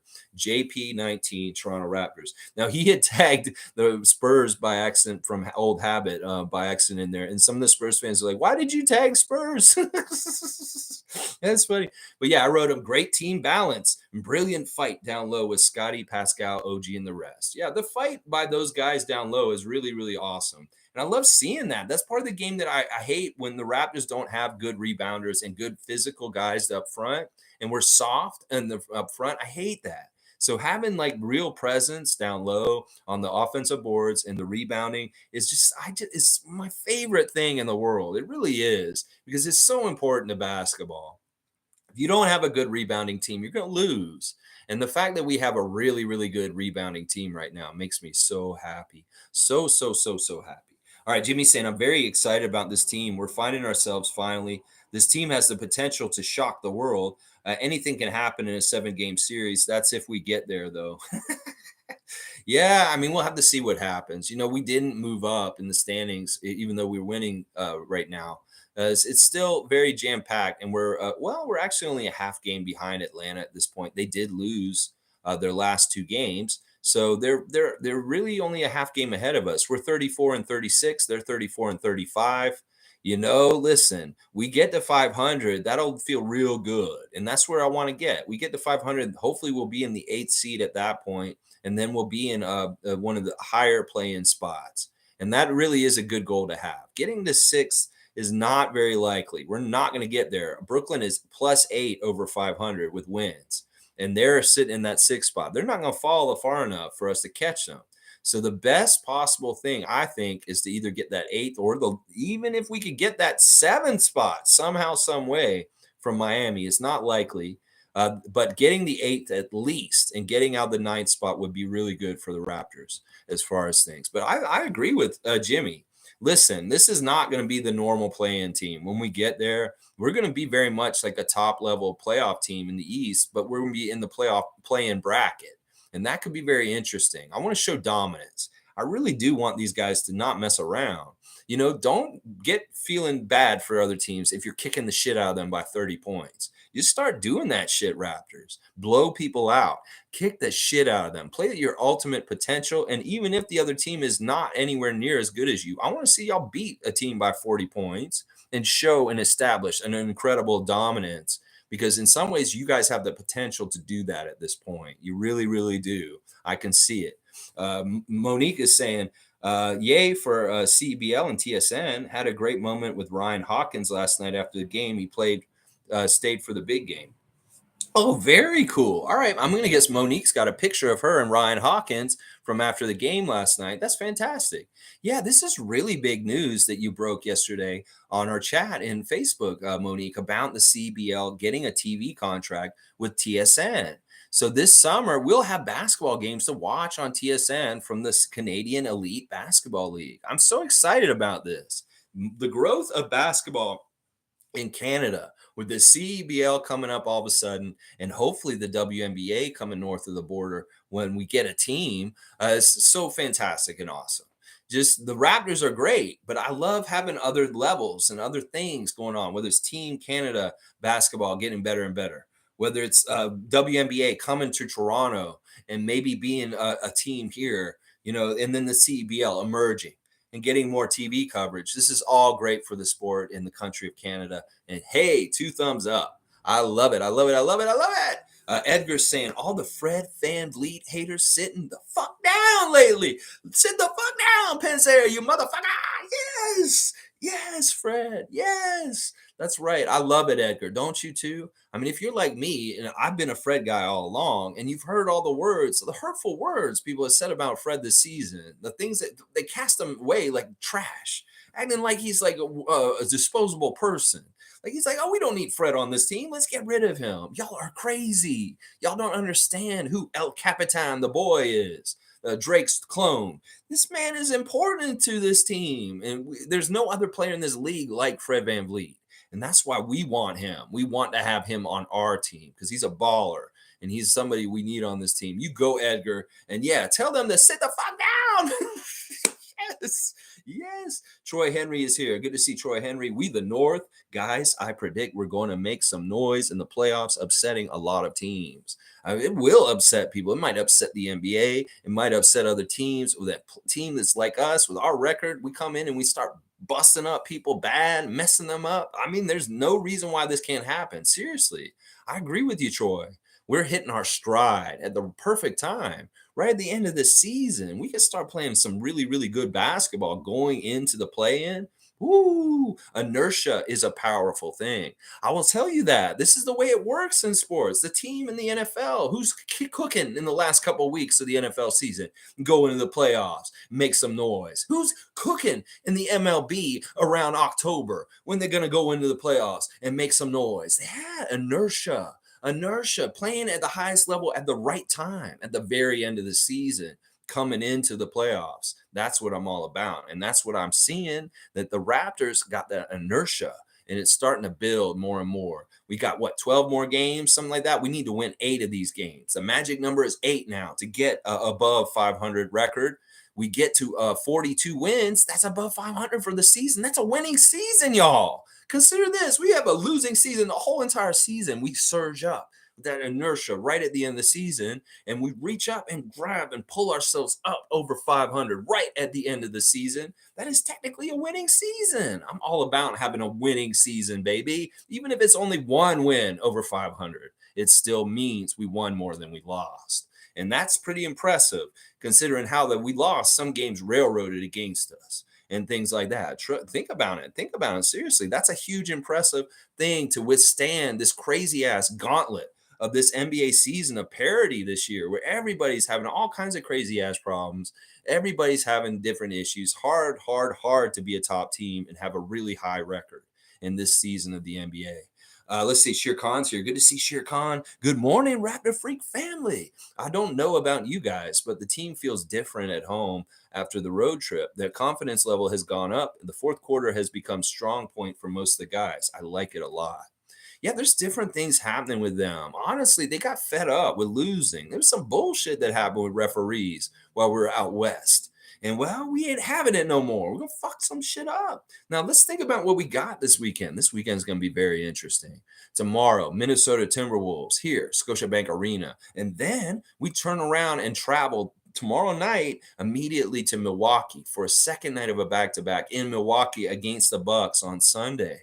This is going to be a good challenge. Listen, the Bucks, they have bolstered their roster with a bunch of veterans like Jay Crowder and Goran Dragic and the like that. Myers Leonard even.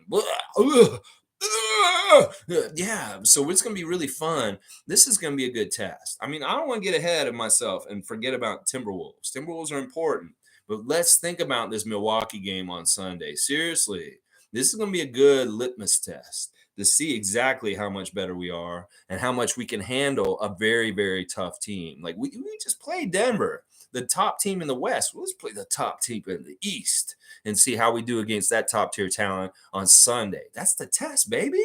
This is the new look Raptors with Yak Boucher, and we're ready to come fuck you up, Bucks. That's what we do. That's one of our job descriptions. Toronto Raptors. Oh, I see on your resume here it says that you fuck up Bucks. Oh, very good. I like that on your resume. You might just get this job. You know, that's what I'm saying. That's what we do. We fuck the Bucks up, and that's what we're gonna do on Sunday. But I don't want to get ahead of myself. We got to go see the Timberwolves first. Yeah. The confidence is strong, Shere Khan. You see it. I see it. The team is feeling it. Trevor's saying, good morning. What a beautiful game last night. Raptors display a beautiful band of basketball, starting with the Denver Nuggets and put it into SmackDown on OKC. What's up with the referees? I don't know. Fuck the refs. Who cares? We're badasses. We're going to win despite the refs. Ben Taylor was okay. He was fine. I feel like they did mend the fences and that everything's fine. In fact, in some ways, what Fred did last week may very much make him more on par with the refs as far as like somebody they'll listen to. Because they're like, well, shit, I don't want to piss Fred off. He might have 30,000 that he can burn to bug me out and cuss me out in a press conference. Seriously, in some ways, he ain't earned respect. Because in some ways, the way he went about it wasn't the normal kind of unintelligent, like, I'm just going to yell and cuss about the refs. Very calm, very measured, very like respectful with a lot of cuss words, but also just very effective. And that's the thing I'm going to say. Once again, it may be that we're going to get better calls just because Fred did that. Seriously. That they're going to have to think twice about screwing us over. They're going to have to think twice as we're watching them. The Ref Report, now more than ever on this channel here on the Raptor Freak channel, the Ref Report matters. We know this now. more than ever. People used to say, don't blame the refs. Oh, don't say the refs were the excuse for why you lost. Well, sometimes they are the excuse for why you lost. And it's totally fair to say that. We learned that in Denver a couple weeks ago. Really, really did. Yeah, it was pretty good. Let's see. Fiercey saying that French interviewer was so cringe. Even Pascal contained himself not to laugh. I felt like stepping in and asking the damn question myself as I'm fluently bilingual. So you caught that too, Fiercey, in that interview. I thought that was hilarious. Listen, I took French in university and in high school. That was my second language. I learned it all in Florida, not here. I didn't get bilingual education when I was a child, but I was like, I always want to live in Canada again. So I figured if I got to choose a language for a second language, I'm going to pick French because it's Canada's second language. In some ways, the two languages were bilingual. So I learned French from this lady named Carmen Rogers at Lincoln High School in Tallahassee. She's an amazing lady, really fun, but she had a very strong Southern accent when she would teach the French. It was weird because there was a little bit of Southern accent in it. And then, in a university at FSU, I took French classes there also. And it was one of the classes the last classes I needed to finish my degree was getting that French in there. So I have a very rudimentary, I don't speak it fluently. I can read it and I know stuff. But when I was listening to that interviewer's question, I was like, this person is not a French speaker. Why are they telling the question in French? It did not make any sense to me. And that was pretty funny, wasn't it, Fiercey? I'll bet you would have done a way better job handling that question with savoir-faire, with the delivery of it, and not have Siakam giggling and laughing about it. That was so funny. I'm glad you caught it too. Tristan said, "Oh, going crazy. Hopefully he can get some rest on offense from his defensive efforts with some catch and shoot threes." You mean OG? I know that's a spell correct. You said OG. You said no. Going crazy. OG going crazy. That's what you mean. Yeah. I just love what he's doing. He's so tireless. I mean, seriously, to do what he does on the court, it really is like he switches between two minds. He's got the defensive side, which he really is like a blanket. He covers. He does so much. He was recovery. He's using physicality against big guys. He's using his foot speed against little guys. And then on the other end of the court, he has to be really measured and really smart about his shot and what he's doing on offense. It's a totally different line of thinking. And switching the way you think, running from the defensive end to the offensive end and having such a high level and no drop off between the two is masterful. In fact, Nick Nurse and a lot of other people around Raptors Nation are putting it out more politicking for him to get Defensive Player of the Year consideration. In fact, Nick had glowing things to say about him this week, saying it's like, I don't know anybody else in the NBA that can seamlessly transfer his defense from a guy like Jokic to a guy like SGA. It's like, listen, there's nobody in this league like OG Anunoby, NBA Defensive Player of the Year voters. Forget about that goon, that big, ugly, dumbass Brook Lopez. Sure, maybe look at Jaren Jackson Jr. Sure, go and look at some of these other guys. Forget about Marcus Smart. Maybe Antetokounmpo, I guess. But really, if you really want to pick the best defender, the best individual defender in this entire league, it's OG Anunoby. And if you don't put him on the defensive team, at least if he's not the Defensive Player of the Year, y'all are fucked up. You don't pay attention and you don't see the genius of what this man's doing. He needs to get some accolades because he's putting in so much effort, and he has been for 6 years now. And y'all have never, ever shown him any shine.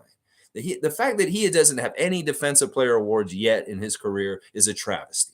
So y'all need to rectify and make this right this offseason and give him some shine for his defensive ability. NBA award givers. Yeah, give OG his shine. Tom Duke saying hack-a-yak. Hack-a-yak sure didn't work. 6 for 8 in the fourth.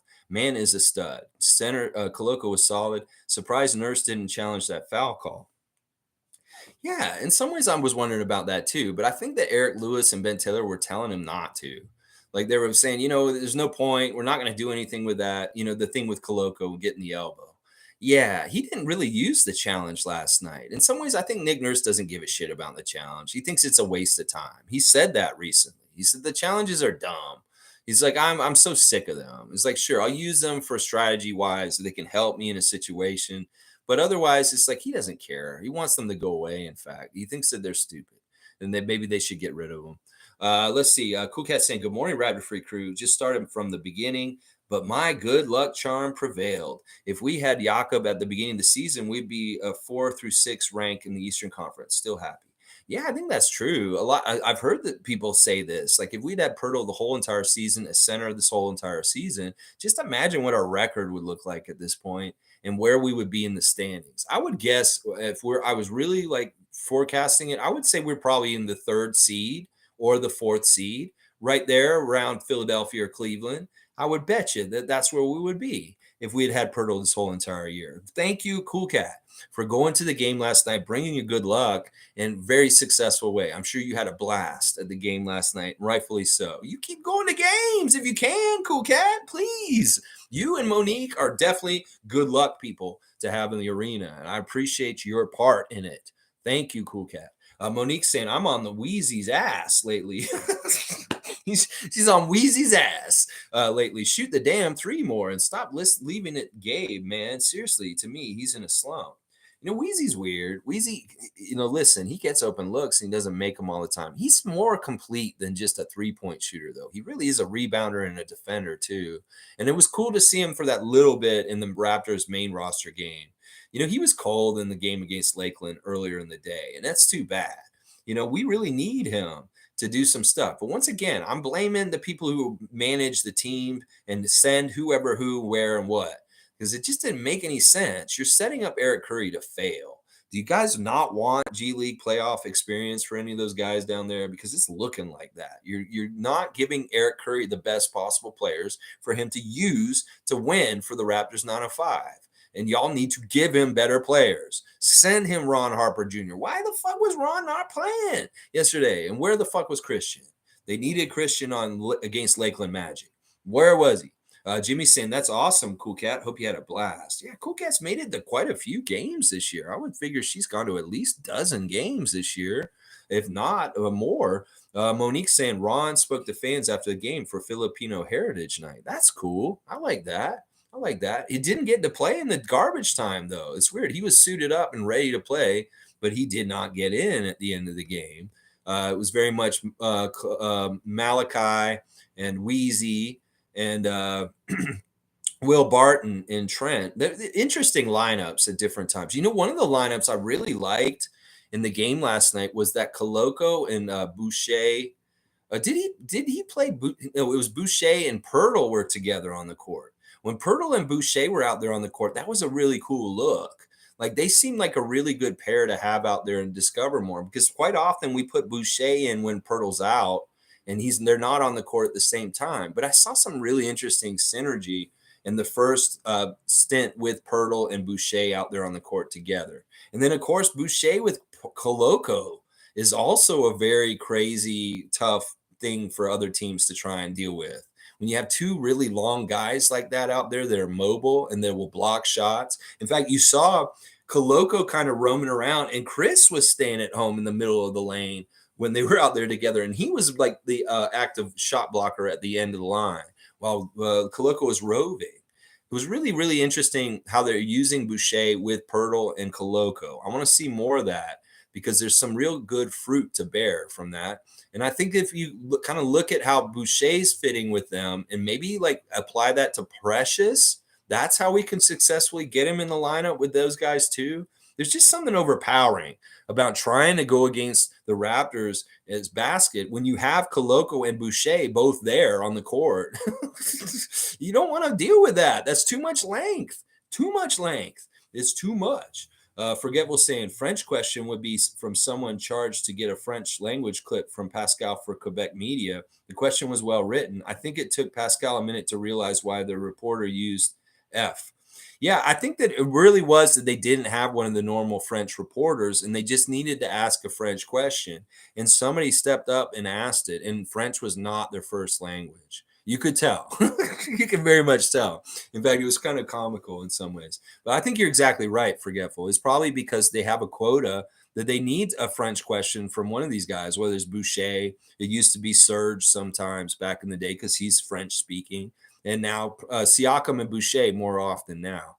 Cool Cat saying, I got tickets for the remaining games. I think ticket holders were disappointed and sold their seats early at greatly reduced price. My best luck charm continues for Saturday. You go, Cool Cat. So she's going to be there every single game for the rest of the season. That's fantastic. And I think you're probably right. Some people thought that this season was kind of mid and boring and not very good. And, the people that don't really pay attention or give up on the team gave up on the team. And now the real ones can scoop in and get good prices on good tickets. You go, Cool Cat. And you know what? Listen, we'll be at the game on Wednesday. Hopefully you'll come and meet Tom and I. We're going to be outside at the star columns early. I know you get to the game late. Like you probably rush in right when the game's about to start. But if we can meet you and hang out with you a little bit while Tom's in town, that would be cool. We'd like to get as many of the people from this channel together to come meet down there. David and Peter, come down there. Even if you aren't going to the game, come meet Tom Duke. He's going to be in town next Wednesday, y'all, for the Indiana game. So we'll talk more about that right before the game. But I hope that we can see all y'all. I know we want to see Monique. If Sue's around, whoever is going to come to the game, we'd like to meet up with y'all and say hi. Let's see. Isaac saying Jakob is bringing you Antonio Davis in half-court set, an unbelievable size and transition. He could be one of the 3 stars on any given night, yet 16, 12, and 4 is just business as usual. March Madness is WNTN. Okay. Yeah, I mean, this is the thing. I've noticed like every game since he showed up, I could pick him as one of the 3 stars. But I like when I have better players above what he's doing because he's got like a steady level of contribution and production every game, Jakob. Now, if there's guys that are rising above his level, that means that they're stepping up to an even higher level. And I love that. So, but he's a baseline for sure. Jakob's going to give you that every night, almost a double-double every night. And these guys, if they're playing better than that and they have better stat lines than that, hey, I'm all for that. He's the baseline. And I expect that from Jakob night in, night out. There's no reason why he shouldn't have very good productive games every night. He's the biggest guy out there and he can do it and he's smart enough. Now, the other guys, if they play better than Jakob and I have more consideration for them for 3 stars, that's great. That means that they're playing better than his baseline. Carlos here. Good to see Carlo once again. Morning, fellow freaks. Great win again last night. You go, Carlo JS. Yes. TGIF. Thank God it's Friday, and the Raptors won yesterday. Yes. Randolph saying, good morning, beloved Raptor freaks, most informative gang. Good team victory last night. The referees should have looked at that elbow to Koloko's face. Yeah, that's a good gripe we have. That's something we could be upset about. But, we don't care anymore. Fuck them. There's going to be damage. There's going to be problems. There's going to be issues. We just go through it all. We don't care. Ultimate court warriors. Doesn't matter. You can't make us flinch. We're going to go through it and we're going to still win. We don't care. You put us through the gauntlet. You don't give us our fair share. You don't give us our look to see that our rookie got busted in the nose and has a bloody nose and has to leave the game. Yeah, you don't do it. We don't care. We're going to go win that game anyway. And that's the right attitude. And that's the way we got to be now. We know after this road trip that we just went on, that's just how it is. That's just how it has to be with the referees. We're not expecting them to save us and bail us out and do anything like that. No. And we may even have to win despite them or against them. We may have to win that way still. Yeah, that's just how it is. That's just how it is. Click saying everything falls on the front office. Everything about the Raptors organization this season has been unbalanced and rocky road, just been bad. I'll agree with that partly, but not really. Click. I mean, that's cynical. Listen, there's been ups and downs this season, but listen, I think the front office with the Raptors has been fine. I'm just mad at the front office for the 905.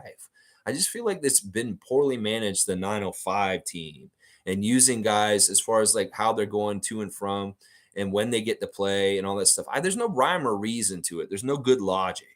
And that's why I'm kind of pissed off about it. I feel like they need a better person running that kind of thing about that. Now, as far as the things with the team, I mean, listen, how much can you control injuries?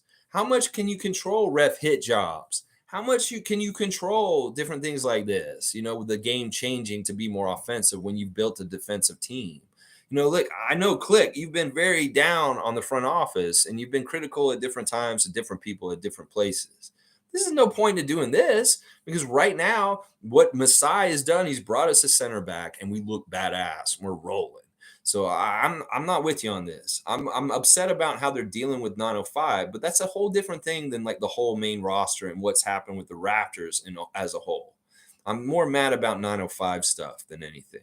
So yeah, the unbalancedness and stuff like that. I don't know. We just have a weird concept, and we're still working out the kinks. And in some ways, we had to backtrack and throw some stuff out because it just didn't work at the beginning of the season. And then some ways we're kind of getting rid of the old positionless Vision 6-9 kind of stuff and going back to traditional. So in some ways, there has been some change and transition. And we'd had to go back to the drawing board a little bit this season. I mean, that's normal. That's normal. Nameless is saying Lex is the voice of the Raptors fan. It's not NBA Sheb. The man's delusional if he thinks an out of towner can be the leader. Whoa. I don't know what Sheb's saying. I don't necessarily want to be like the leader or anything, but I do want to be a voice. And I do want to be a voice of reason. In this world today, I realize more than ever, perception is reality. That it doesn't even matter what reality is. It's like the news, and people can make reality just by perception. And in some ways, I want to fight that war of perception with the Raptors because I do realize that there's negative forces out there that will try and make perception of the Raptors very negative. Like similar to something like Click's statement just a little bit ago. Is like, look, we don't want that perception to be the reality. So I fight for my perception, my positive perception to be the reality. Because there's other people in Raptors Nation that have negative perceptions that they're trying to make the reality. Fuck that. And that's the fight that I'm fighting. I want the perception to be good. I want the perception to be positive. And that way, reality can be that way also. In some ways, that is how they try and tear us down, is by forcing negative perception about the team and different things, about Nick Nurse, about Masai, about Fred. And that is a weapon used against us. And it's used by other fans of other fan nations, the NBA, the media that doesn't like the Raptors, all kinds of different people. So in some ways, we need to fight the good fight. Perception is reality. And let's get good perception out there to be the good reality. And that's the fight I like to fight. I love Shep. I'm not against him. If he wants to try and be the voice of the Raptors fan, go ahead. Some people will follow you and believe you and go behind you. That's fine. I have no problem with that. For the most part, he's very positive Raptors voice. But in some ways, you're right. An out-of-towner, I don't know. I'm on the ground. I'm going to the building. I'll be at the building on Wednesday. In some ways, there's a lot more close, togetherness. As far as like me being in the know and being there, working in that building for 5 years and knowing that building and all the secret passages in the Scotiabank Arena, knowing everything about that place, knowing a bunch of the ushers, a bunch of the concession workers, there's a familiarity that I have with this team in some ways that a lot of YouTubers that talk about the Raptors don't have. And it's from my life experience of being around the team. Let's see. Alex is saying Poeltl shooting. Okay, good to see Alex, by the way. It's been a little bit, but I remember you from before. Let's see. It jumped. I want to make sure I get all y'all's comments. They're all very important. I see so many different names. I love it. Poeltl's shooting better free throws than Siakam. That shouldn't happen. Yeah, I agree with that, Alex. That's damn for sure right. The thing is, Siakam got the free throws first last night. Now, one thing I want the Raptors to understand is y'all are leaders in all kinds of ways. You're leaders for how you carry yourself as a pro, the way you practice, the way you handle yourself in different ways. Well, one of the ways is as free throws. And Siakam was the first Raptor to get to the free throw line a lot last night. He was shooting 50% all through the first part of the game. I was like, oh my gosh, he's going to miss every other free throw.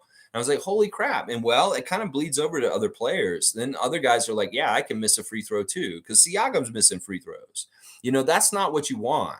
You want good leadership at the free throw line. Leadership at the free throw line does matter, Siakam. Because if you're casual about it and you're missing half your free throws, well, why does Scottie have to care about making his free throws? There's a game recently where Poeltl shot 7 for 7 at the free throw line. And he very much was the free throw leader for that night because everybody else shot perfect too. In fact, we shot 100% at the free throw line that night. That's what I'm saying. There's leadership in different levels. Siakam, you have to be the free throw shooting leader if you're the first one to get to the charity stripe. And if you're missing every other free throw, well, that may rub off on your teammates. They may be like, yeah, I can miss every other one too because Siakam's doing it. So this is important. And Alex is right. Poeltl has been way more improved with his free throw shooting since he come to us from San Antonio. He didn't care down there. It's like, whatever, who cares? We're tanking. Woo, throw it. Don't even hit the backboard. But now, it matters. He's in a winning situation, and he needs to make these free throws because they're critical. And I just applaud him for bringing his free throw percentage up and taking them more seriously and making a higher percentage of them. Siakam, take your time, concentrate, do your ritual, wipe your face, spin the ball, breathe. Don't rush your free throws, because that's half of what the problem is. You're rushing at the free throw line. You're not doing your routine that sets you up to make that nice switch. And I can say money at my house when you do it. And I don't see that sometimes. It's a lack of concentration. It's the same thing that Shaq went through. He could never concentrate at the free throw line. Well, you need to concentrate. That is very important to make free throws and be that good free throw leader, Pascal. Yeah, Nako's saying smarter might not be the right word, but his play seems more complex.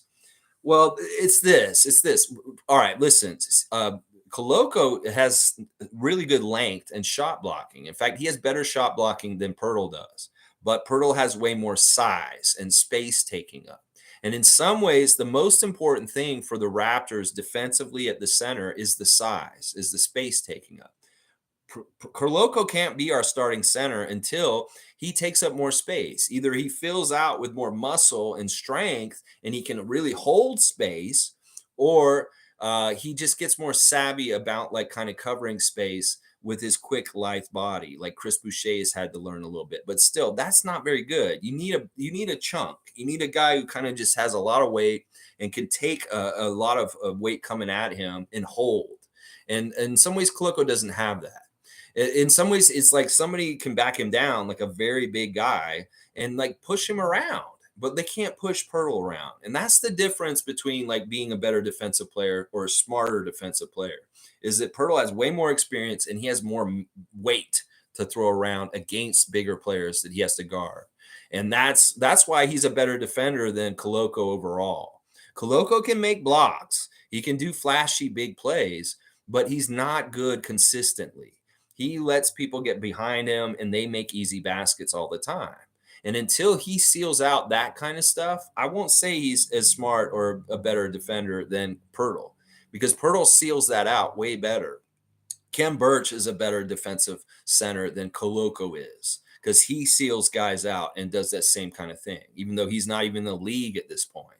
So I hope that's delineating kind of the difference more, was what I was saying. It's the difference with looks with Koloko and Poeltl at center defensively. Monique saying playoffs were calling us from the start, big club. The quietness is still silent. Let's go. Remember, I told y'all fire who, trade who. I had to bring it up again. All right, Monique, that's right. No, nobody's in trouble. We're doing fine. We just had to go through rocky, rough waters for a while this season, and now things are a bit more smooth sailing.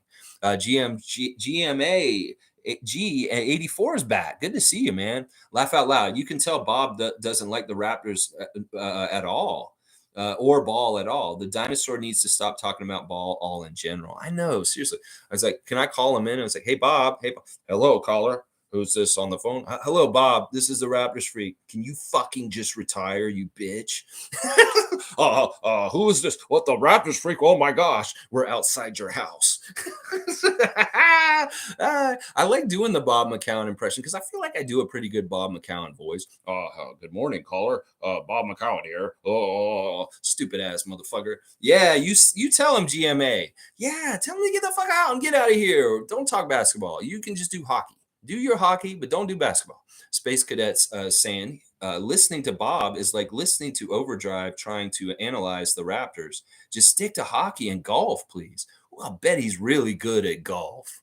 I'll bet Bob McCown is so good at golf, but so horrible at basketball. Please, just stick to the sports you know, Bob. If you're just going to dip your little toe in the pool of the NBA and Raptors, just don't even get in that pool, please, because you have such a shallow knowledge of the Raptors, and it's obvious. I mean, motherfucker, how long have you been in this market, the sports market? How long has this team been around? How do you not know more about this team? And how do you have such asinine, stupid ass takes on the regular? Like, seriously, you could just be sitting in a radio station in Toronto for the last 30 years, and by osmosis, you would absorb more knowledge of the Raptors if you were paying attention, actually. Oh my gosh. It is just embarrassing, honestly. Shane saying, appreciate the birthday wishes. Like, you go, Shane Water. Bam, bam. I hope it was a fantastic week for you. The wins, I'm sure they helped. The wins. Tom Duke is celebrating with you. Oh, Mike's here. Salute the Real Ones Project. Truth always. Logical Raptors fanatic. Check him out on YouTube. Great channel. Solid win. Things are starting to look more gelled, and we're seeing the defense and offense play better. Things are looking solid at the moment. Yeah, buddy. Lost the bet. Yeah, you go, Mike. Exactly. I love it. Monique is saying OG getting dunk inspired by Chris Boucher. Laugh out loud. Gotta love it. Chris's reaction to his dunks are funny. Chris is like, "Whoa!" He's doing like a little bit of Home Alone, a little bit there and stuff like that. You go, OG Anunoby. You're a badass, and I love to see it. I love to see it right now. G said he did mean Harden. I knew that was wrong. It's like Embiid is not one of the leaders in the league in assists. It's Harden because he's the one throwing it to Embiid. Jam Jose is here again. Good to see Jam Jose once again this week. I always showing up late, so I just bring it back. All I'm going to say is, let's go. Yes, Jam Joe's. Jam. OG, jam. You know what I'm saying? You know what I said? Fiercey saying vet presence is super important. Prime example is Memphis Grizzlies. I read that they can no longer stay overnight after certain games in order to reduce nightlife habits. This is bad. It's very interesting that what they were talking about last night for the Oklahoma City Thunder coming up on their schedule. They're going to play the Clippers and the Lakers a bunch. And because they're in the same arena, they don't have to travel. And Alvin was saying that these young Thunder players are going to be in LA for a week without having to travel any which way. Yeah. These are young guys. And you think that they're so disciplined that they're not taking advantage of that LA nightlife? Yeah. This is interesting listen, the Grizzlies in particular, they have to kind of really watch things right now because of Ja and all the attention they're getting. And of course, Dylan Brooks and what he's doing just adds to all of it also. Steven Adams being out and being their only vet really on that team. Now that Danny Green's gone, they don't have any vets on that team. So there's no real guidance of like, look, dude, you're an NBA player. Act professional. Be this way. You should be this way. It's exactly what Earl Watson taught Damian Lillard as a rookie in Portland, is you teach them how to be pros. There's nobody teaching these youngsters in the NBA how to be pros anymore. In fact, that's why I'm like, listen, anybody who has a problem with Scottie or Thad, Scott or Thad or Freddie telling Scottie how to live his life and be a better pro, shut up. Because you can see these teams that don't have any direction, like the Memphis Grizzlies, and you see how it's hurting them. That, Thaddeus getting in Scottie's ear or Fred teaching Scottie is really good for Scottie. He could be in a different situation, not getting that kind of training to become a very good NBA pro and vet. And I'm just glad that we have a few vets on our team still at this point. I don't know why this trend is like this. It doesn't make any sense to me. It really is like they age guys out way sooner, like in their early 30s now, instead of like their mid or late 30s, like it used to be. Udonis Haslem is very much a weird exception in this league. There's so many guys that just end their careers younger than they used to. That you don't have as many 14-year pros or pros like Thaddeus around. They just lose their spot because younger guys are coming in and taking them, and the GMs and the people that run the teams value having the youth coming in and not the vets as much as they used to. It's a really bad thing for the sport, honestly.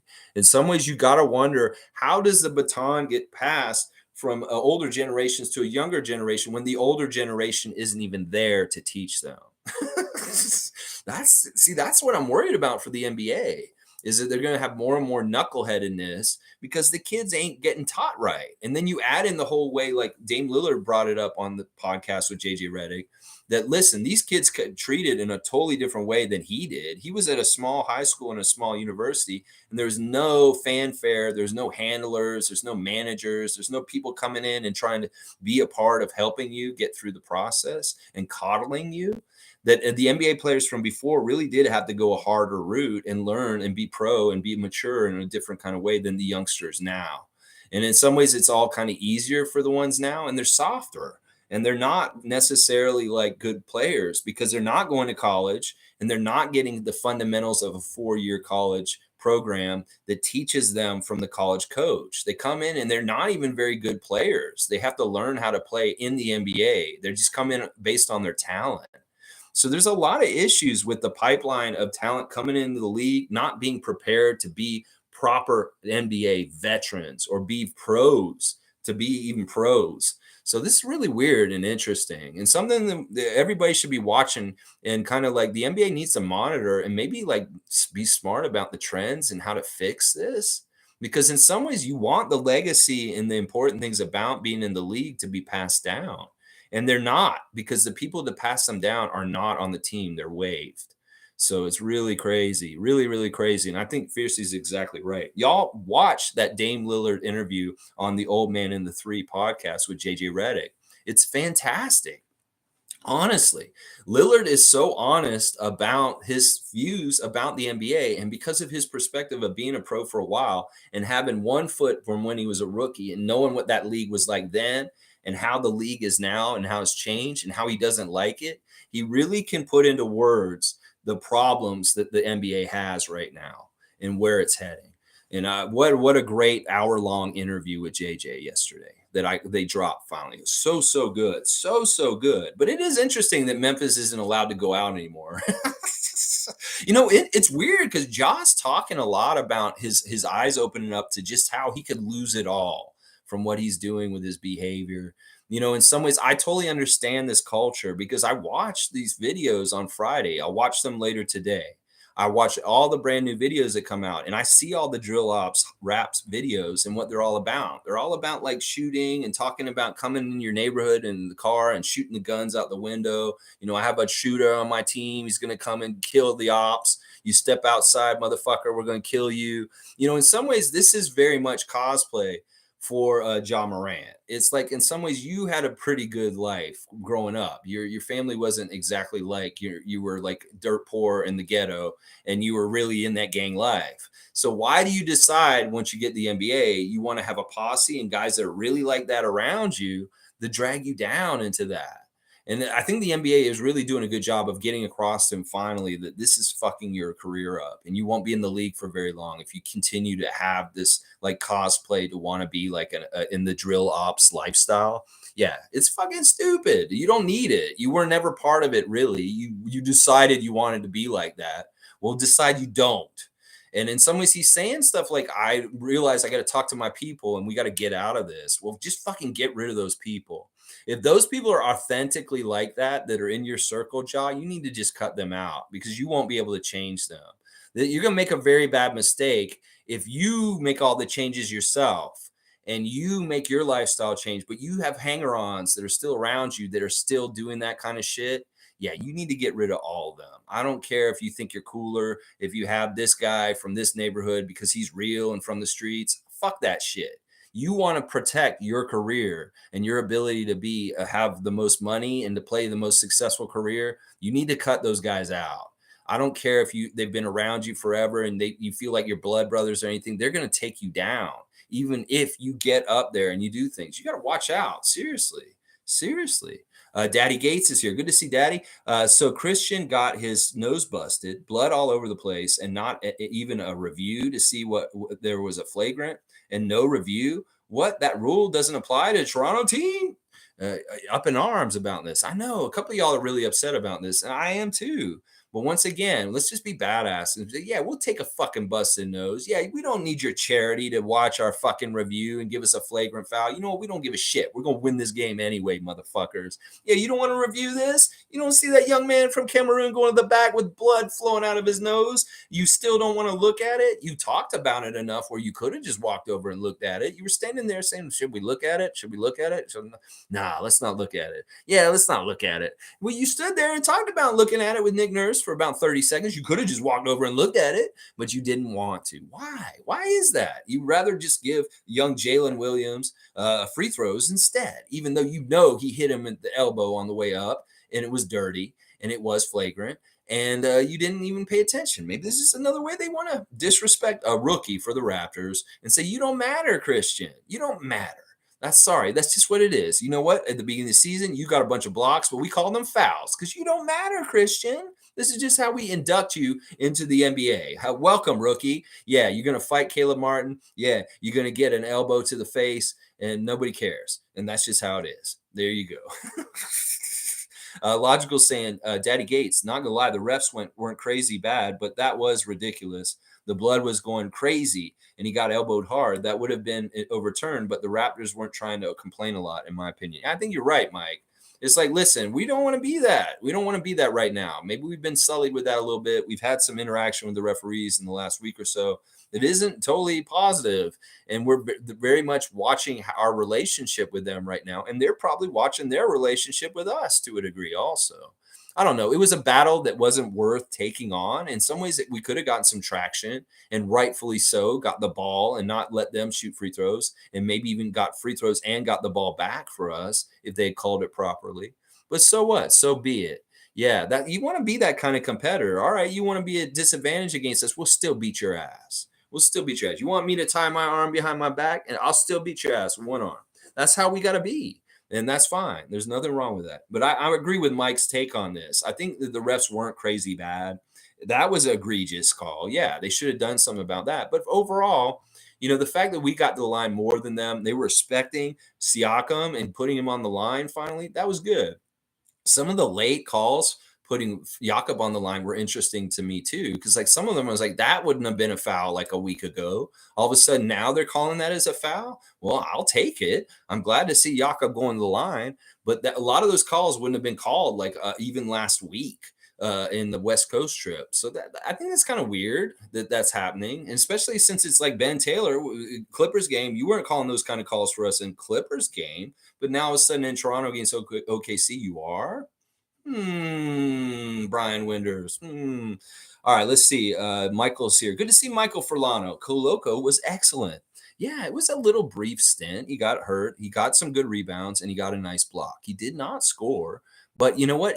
Like I said, he's a presence, and it's like more like having a backup center when he's out there instead of Precious or one of the other guys like that trying to do that role. It looks way, way better. And Nick knows it. He said it after the game. He really does want to kind of switch Koloko for Poeltl. If Poeltl's coming out, he wants to put Koloko in and try and keep a center out there at all times. Nako saying, I think Boucher can play some good minutes as a third string center. No. Listen, we're not going to revisit mistakes from the past, Gerald. This is the thing we've already said. Chris is not allowed to play center. Nick Nurse said this 2 years ago after the Tampa year with him playing center for us. He's like, we can't have Chris play center. And now finally he's turned around this recently. He said, okay, I don't want Thad playing center and I don't want Precious playing center as of a couple days ago. These are good trends. We need real centers to be in there instead of playing forwards at center. And Chris is not a center. He can't play center. Our third center is actually going to be Scottie. Honestly, seriously, it should be. It should be Poeltl, Koloko, and then Scottie. Scottie is the backup third center, just in case, because he's the biggest, strongest one after those guys. Maybe Precious is the third center. I don't know. He can still be center for some times. I just don't want him out there at center all the time. But yeah, no, not Boucher. Boucher, I would love to have him at the 3. He should be the 3. We should have 2 bigger guys than him on the court with him, and he should be the 3. Yeah, Boucher at the 3. Monique is saying the win over Denver boosted our confidence, and you can see it. Standings watch: Bucks lose to Pacers, staying winning Raptors. Did the Bucks lose to the Pacers last night? I didn't even pay attention to that. Why didn't I notice that? Holy crap, they did lose to the Pacers. Well. If the Pacers can beat the Bucks in Milwaukee, well, guess who can go to Milwaukee on Sunday and beat the Bucks also? Us. That's right. I love it. Mike's saying Precious at center is a rarely used thing. To switch the look more when the matchups is effective. But defensively, we have seen the metrics. Poeltl or Konono in the lineup increases the defense. 100%, like NBA Quick Takes is saying underneath there. 100%, Mike, you're exactly right. Listen, I was saying earlier, we can play Precious at 5, but it has to be in a small ball lineup. The other team cannot be playing a real center. They have to be playing like we could have gotten away with it last night to a degree with the Jalen Williamses being the guys up front for them. They're not true centers. They're not big guys. We could have played like if we didn't have Poeltl last night, we could have played Precious at center and matched up with him against them. But it wouldn't have been as overpowering. We wouldn't have had the size advantage that we utilized last night in the game against the Thunder. So in some ways, it's like we can get away with Precious being the backup center, but it has to be in a small ball lineup. If they're playing another center, I'd like to see Koloko get out there as the backup first. But if they're playing small and they're running it up and down, then it's fine to play Achua at center. That's really kind of the distinction I want to make there. Good to see you again, NBA Quick Takes, by the way. Monique is saying, hate seeing Koloko get smashed last night. No call. Shaking my fucking head. Yeah, Monique, that was wrong, egregious. And yeah, maybe they'll review that. And I don't know. It's not in the last 2 minutes, so it won't be in the report. But yeah, maybe they'll look at that and they'll decide that that is right. G saying, we have our young versions of Gasol and Serge. Clearly, they are not the exact same, but Jakob is fantastic. And Koloko will be too. This is so big for the team in their future. You know, why not the rich get richer? Let's add Zach Edey this summer in the draft. Let's get that big man from Purdue and let's have more big men. We just want more looks at it. I just want big men. Like Milwaukee has had big men on their team for a while. Here's a big part of their success. I want big guys on our team too. The battle with Brook Lopez and their big men on their team like Bobby Portis. That's what I'm saying. You get three big centers, three legitimate true centers, not power forward centers, and those three guys are enough. You get one, a couple. One's in development, one's a backup, and one's the starter. Boom. That's the pipeline. You want to have Raptors in your organization of centers coming up, and these centers got to be mobile, quick, good centers. Zach Edey. I'm all about seeing that man in a Raptors red jersey. Oh my gosh, yes. Let's see. Logical saying, Cool Cat, Mo, and Fred VanVleet Jr. in the building. We were never losing that game. Lucky Power was on top level. That's right. It's the trifecta. We need to have them at different places in the building to get the right geometrical triangle that gets the right focus of energy between the trifecta, the Triforce of Cool Cat, Monique, and Fred VanVleet Jr. That's right, Mike. I like that. I like that. Maybe they have crystals. And at one point in the game, they all hold them up at the same time. And then like a weird light comes out of the Canadian maple leaf on the scoreboard, and it shoots lasers into their crystals. And then there's some sort of magical, like extra special, like everybody's on fire for the Raptors hitting every shot. I don't know. That would be cool. That'd be cool if you guys had that kind of stuff going on. Cool Cat's up there holding it, and then Monique's over on her side, and then Fred's got a crystal. All right, let's see. Cool Cat saying for Shai, mental wellness, he should not play for Raptors. The fans will be terrible for his bad days, and the entire country on social media will be too much. Privacy will become an issue also. That, you know what, that's true. Some people are saying that like because of all the people that were there waiting after, that it would be too much pressure. It'd be this, I can totally see these issues that Cool Cat's talking about. Listen, our fan base is so fucked up and stupid at times with the critiques and the way we act online. I can get that. I don't know. This is a weird thing. In some ways, I feel like he's a very mature young man and that he would be able to weather it all and he would enjoy it. But ultimately, it's up to him. I know that Steve Nash, back in the day, I talked to him personally about playing for the Raptors when I met him. And he told me something similar to kind of like this, that the pressure of being the best Canadian player in the league and playing on the Canadian team may be too great. And that he didn't want to come play for the Raptors in his career ever. Partly because he's already a Canadian and he has that on his shoulders. Well, if you're the Canadian guy on the Canadian team, that's even more pressure in some ways. And he didn't want that. So Steve Nash, his reasons for not wanting to be on the Raptors, well, there may be similar reasons SGA has too. But I don't know. SGA doesn't give us any points that make it seem like he wouldn't want to play for us. In fact, it seems like he would. It really does. As much as Thunder fans may not want to hear that, I think that SGA would really much enjoy playing for Toronto, even with the distractions and the possible problems that Cool Cat's describing here. Because in some ways, I think that he's that kind of guy. He really does like playing for Team Canada. Every time he talks about playing for Team Canada, he takes it real seriously. He's not like casual about it. He really does have a duty to playing and representing our country. And in some ways, I would think that that would translate possibly with the Raptors. And once again, we know that his connection with Nick Nurse is interesting as a player and a coach for Team Canada, and that actually has the probably the biggest reason why he would probably want to come play for the Raptors, other than being at home in front of his friends and family, is he would get to be coached by Nick Nurse. And but I don't know. You may be right, Cool Cat. It may not be good for him, but we'll see. I don't think Oklahoma City would ever want him to leave. They're going to probably want him to stay around. Out of all their young players, he's the one they probably have earmarked. This is the guy we have to keep no matter what. So I think the reality of him being on the Raptors at some point may not be that great, but who knows? We don't know how things can change, and it may line up where it does make sense at some point somehow. Nameless is saying, in plumbing, we do what's called gang trapping, underground drain pipes. Well, the Raptors gang glass the opposition. Well, there was gang trapping too.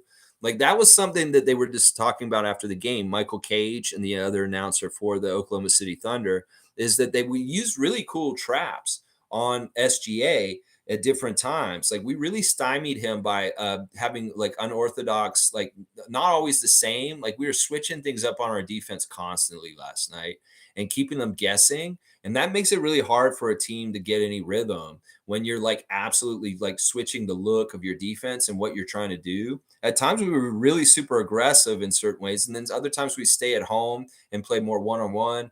But the one thing we did that was so effective last night at containing SGA was the way we picked like surprise traps on him. That all of a sudden we'd spring a trap on him, a gang trap, and it would very be much effective at like either stymieing him or making him give the ball up.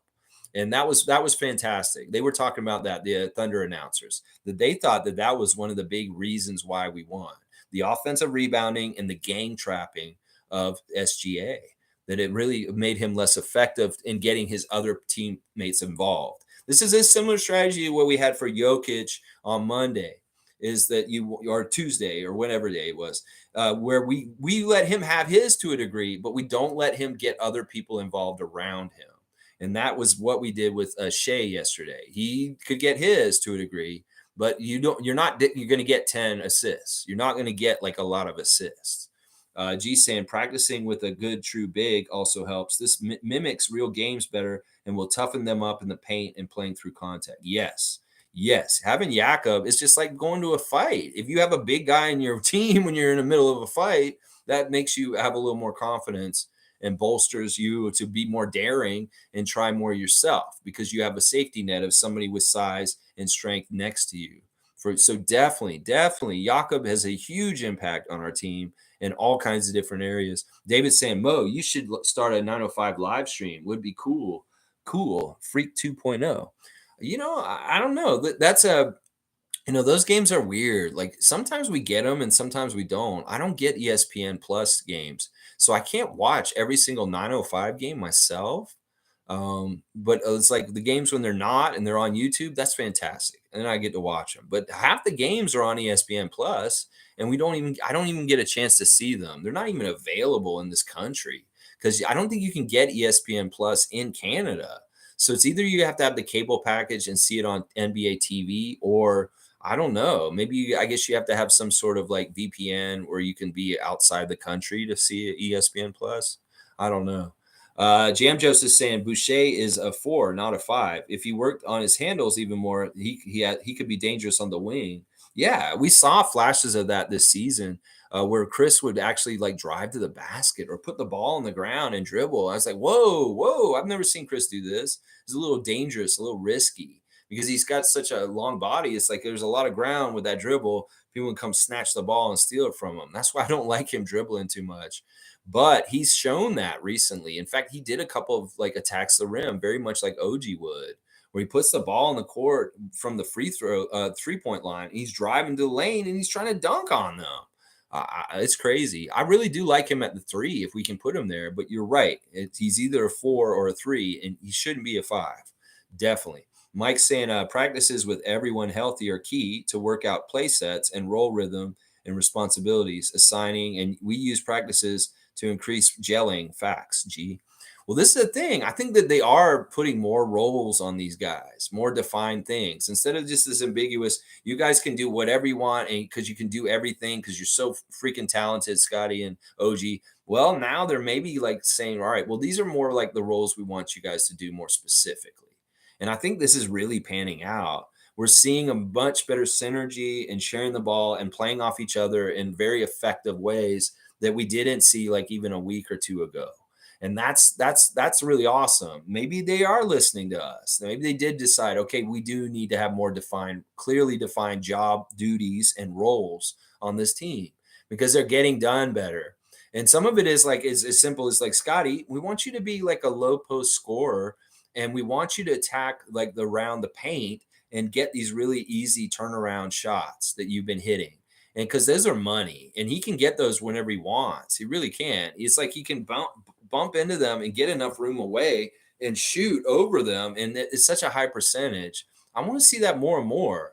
More and more and more. Scottie, that is your bread and butter. Forget about the threes. I mean, you need to shoot threes also and be good out there as a threat.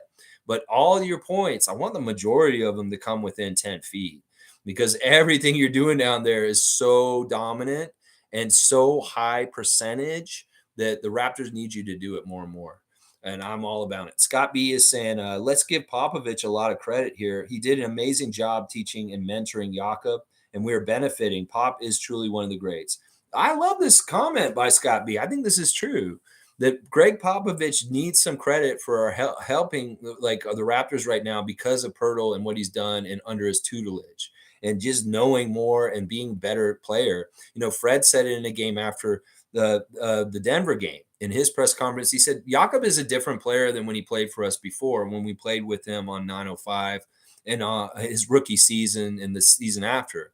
He's way better. He's way more learned. He's way more advanced. And in some ways, we are too, in juxtaposition with him, that he realizes, oh, well, Freddie's better in this way. Pascal's better in this way. OG's better in this way.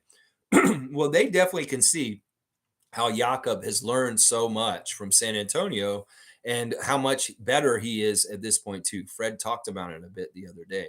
That was really cool. But yeah, thank you for giving credit to Greg Popovich, Scott B. I think that's smart.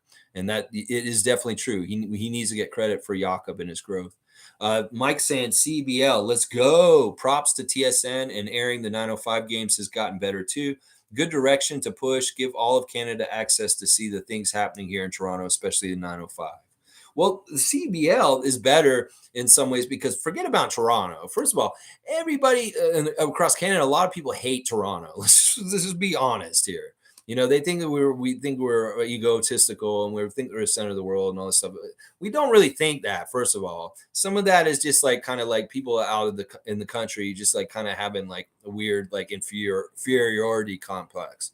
There's nothing to do with us. We don't even think about y'all out there. I'm sorry, and it's not the egotistical thing about it.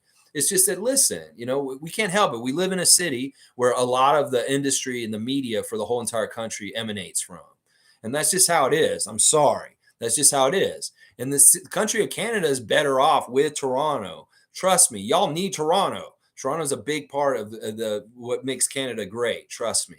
So in some ways, listen, CBL is not good for putting the focus on here. Forget about Toronto. CBL is going to be good for putting basketball in places like Calgary, places like out west, places in the Maritimes. That's what I'm saying. Give the smaller markets in Canada that don't have an NBA team like Toronto, a CBL team, and boom, watch how it grows in those pockets of our nation. That's what I'm saying. So forget about Toronto getting more exposure. We get all the exposure in the world. It's the small teams that are going to be in the CBL and the smaller markets. That's going to be the cool thing to see basketball grow from down and people getting interested in having their own team. Monique is saying everyone post-game interviews were spot on, especially Fred. Pumped, of course. Yeah, they were good post-game interviews. Most of the stuff they were saying was pretty good. G saying, I like the Jakob report as part of your segment. All right, I'll try and remember to do that every time. Is go and look and see what Jakob's saying after the game. It's funny, too, because I know he reads what we're saying. Listen, a long time ago, I've been reading Jakob's things while he's been in San Antonio. And like maybe 2 or 3 years ago, it was probably 2 years ago, maybe a year ago, I wrote in one of his reports about a San Antonio game and said, Jakob, we love you in Toronto. We hope that you can come back and play for the Raptors again someday. I wrote that in there, and I would write that every once in a while. Like, we miss you in Toronto. We hope you can come back and reunite and be back with us someday. Well, it happened. And I remember seeing Poeltl in one of the first interviews since he came back. He said to them, he said, some of the fans were telling me they wanted me to come back. And so it's like, I was thinking, maybe he's talking about me, because it's like, obviously I'm writing the comments on his posts and saying this.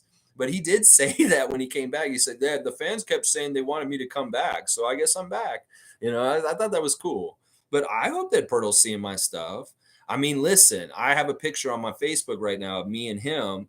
And I am a top fan of his on his Jakob Poeltl fan page. It says that little emblem, top fan, that you get on Facebook if you're one of those interacting people. So hopefully he's reading my comments. I don't know. It's pretty cool. But yeah, I'll try and do that every game from now on, G.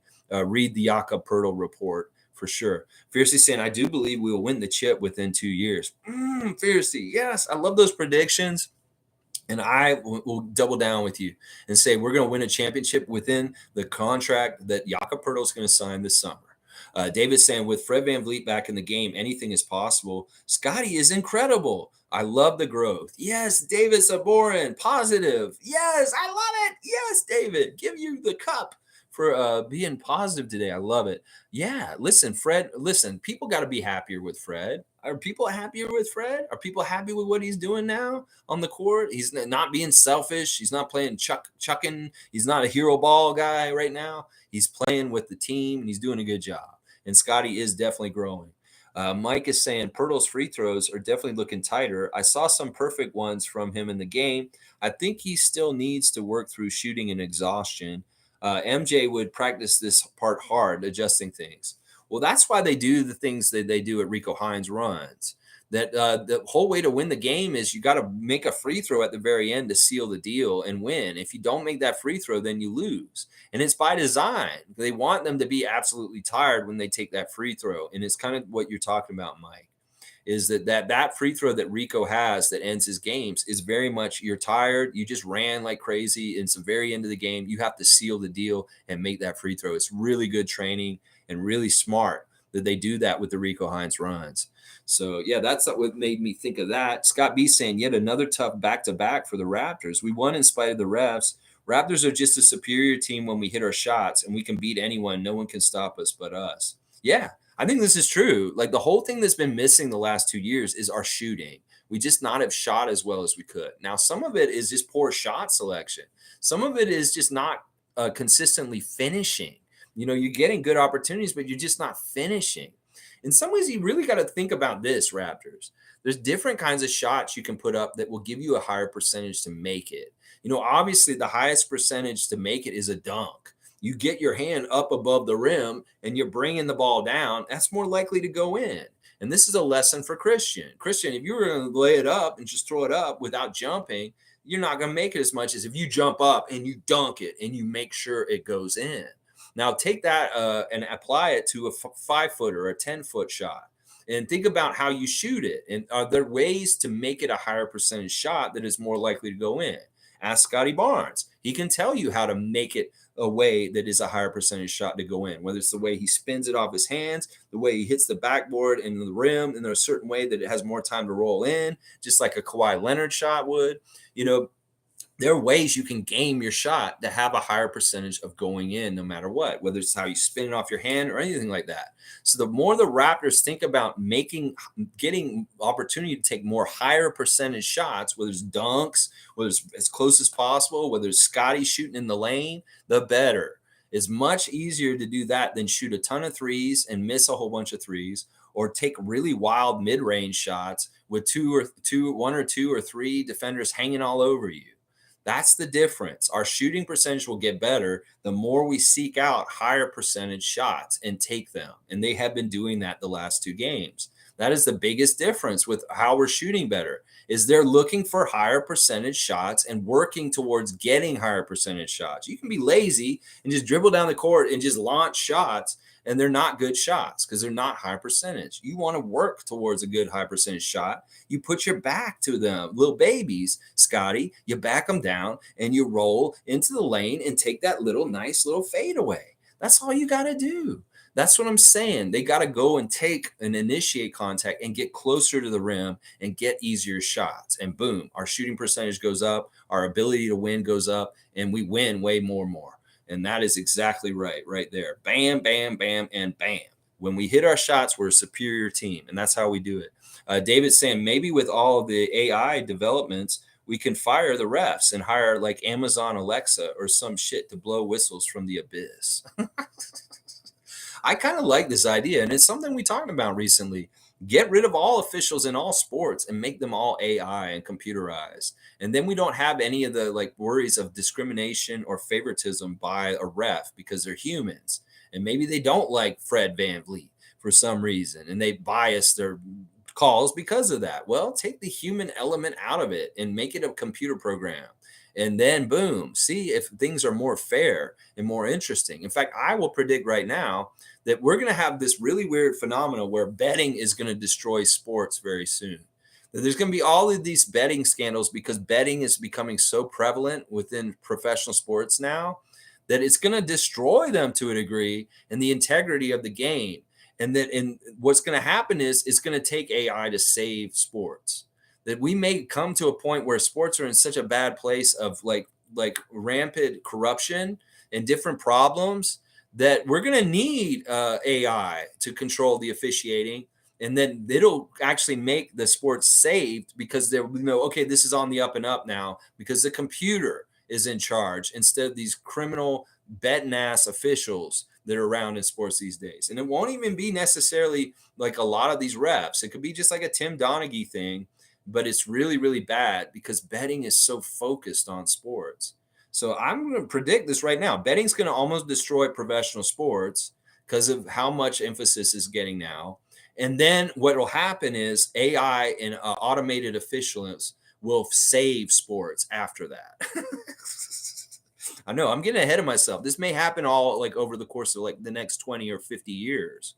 But I'm going to predict all this happening coming up. Yep. I think betting is going to be one of the downfalls of sports. And in fact, I'm going to predict that we're going to lose one of the major sports, the whole entire league completely because of betting scandals. That one of the major sports, it could be the NFL, it could be the NHL, it could be MLB, it could be the NBA, but we're going to lose one entire sport because there's going to be a huge scandal because of fucking Tim Donaghy kind of shit and gambling being around the sports too much. Yep, I'm going to bet that right now.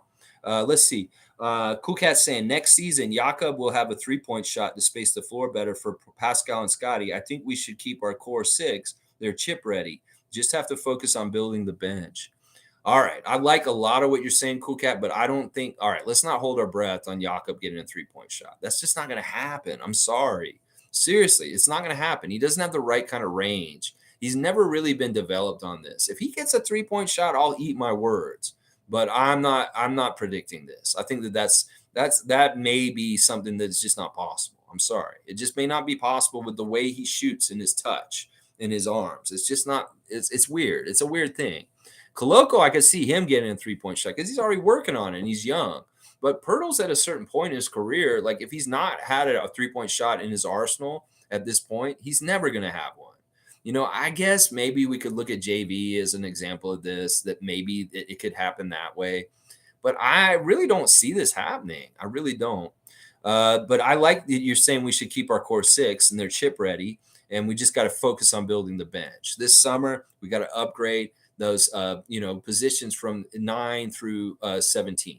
I really like the top 8 guys we got with Boucher, Precious, and Trent off the bench with the starters. And then after that, that's where we can do the tinkering and the upgrading to get even deeper and have better players, like the Bucks look like right now. Mike's saying, if OG isn't on the defensive team, that's complete BS. They give it to guys like Thibault, but not OG. I'm going to lose it for real if OG gets disrespected this year. Yeah, Thibault, it's it's an insult that somebody like Matisse Thybulle has defensive player awards and OG doesn't have them yet. Yeah, I get mad about that too, Mike. I really do.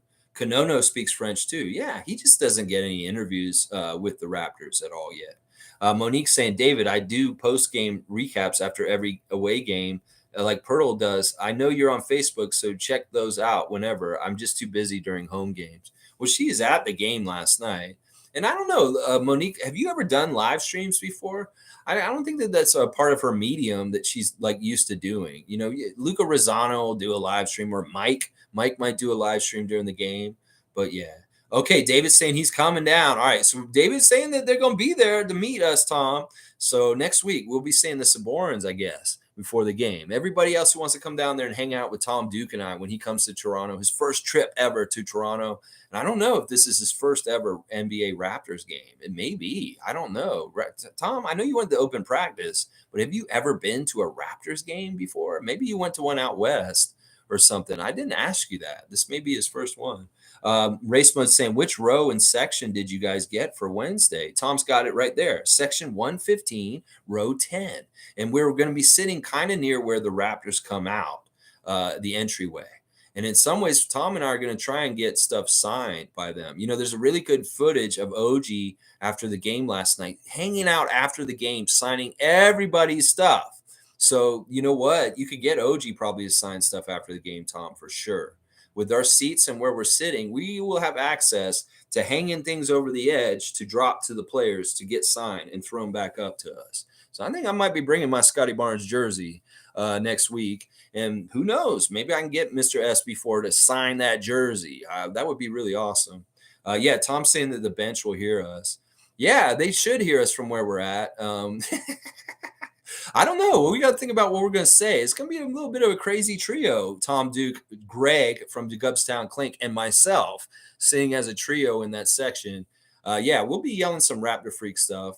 Maybe we'll yell Raptor Freak at Scottie and freak him out. I know Tom wants to make it very clear that he is Tom Duke and I am Alexiotz, and that we're not the same person from the confusion from last summer.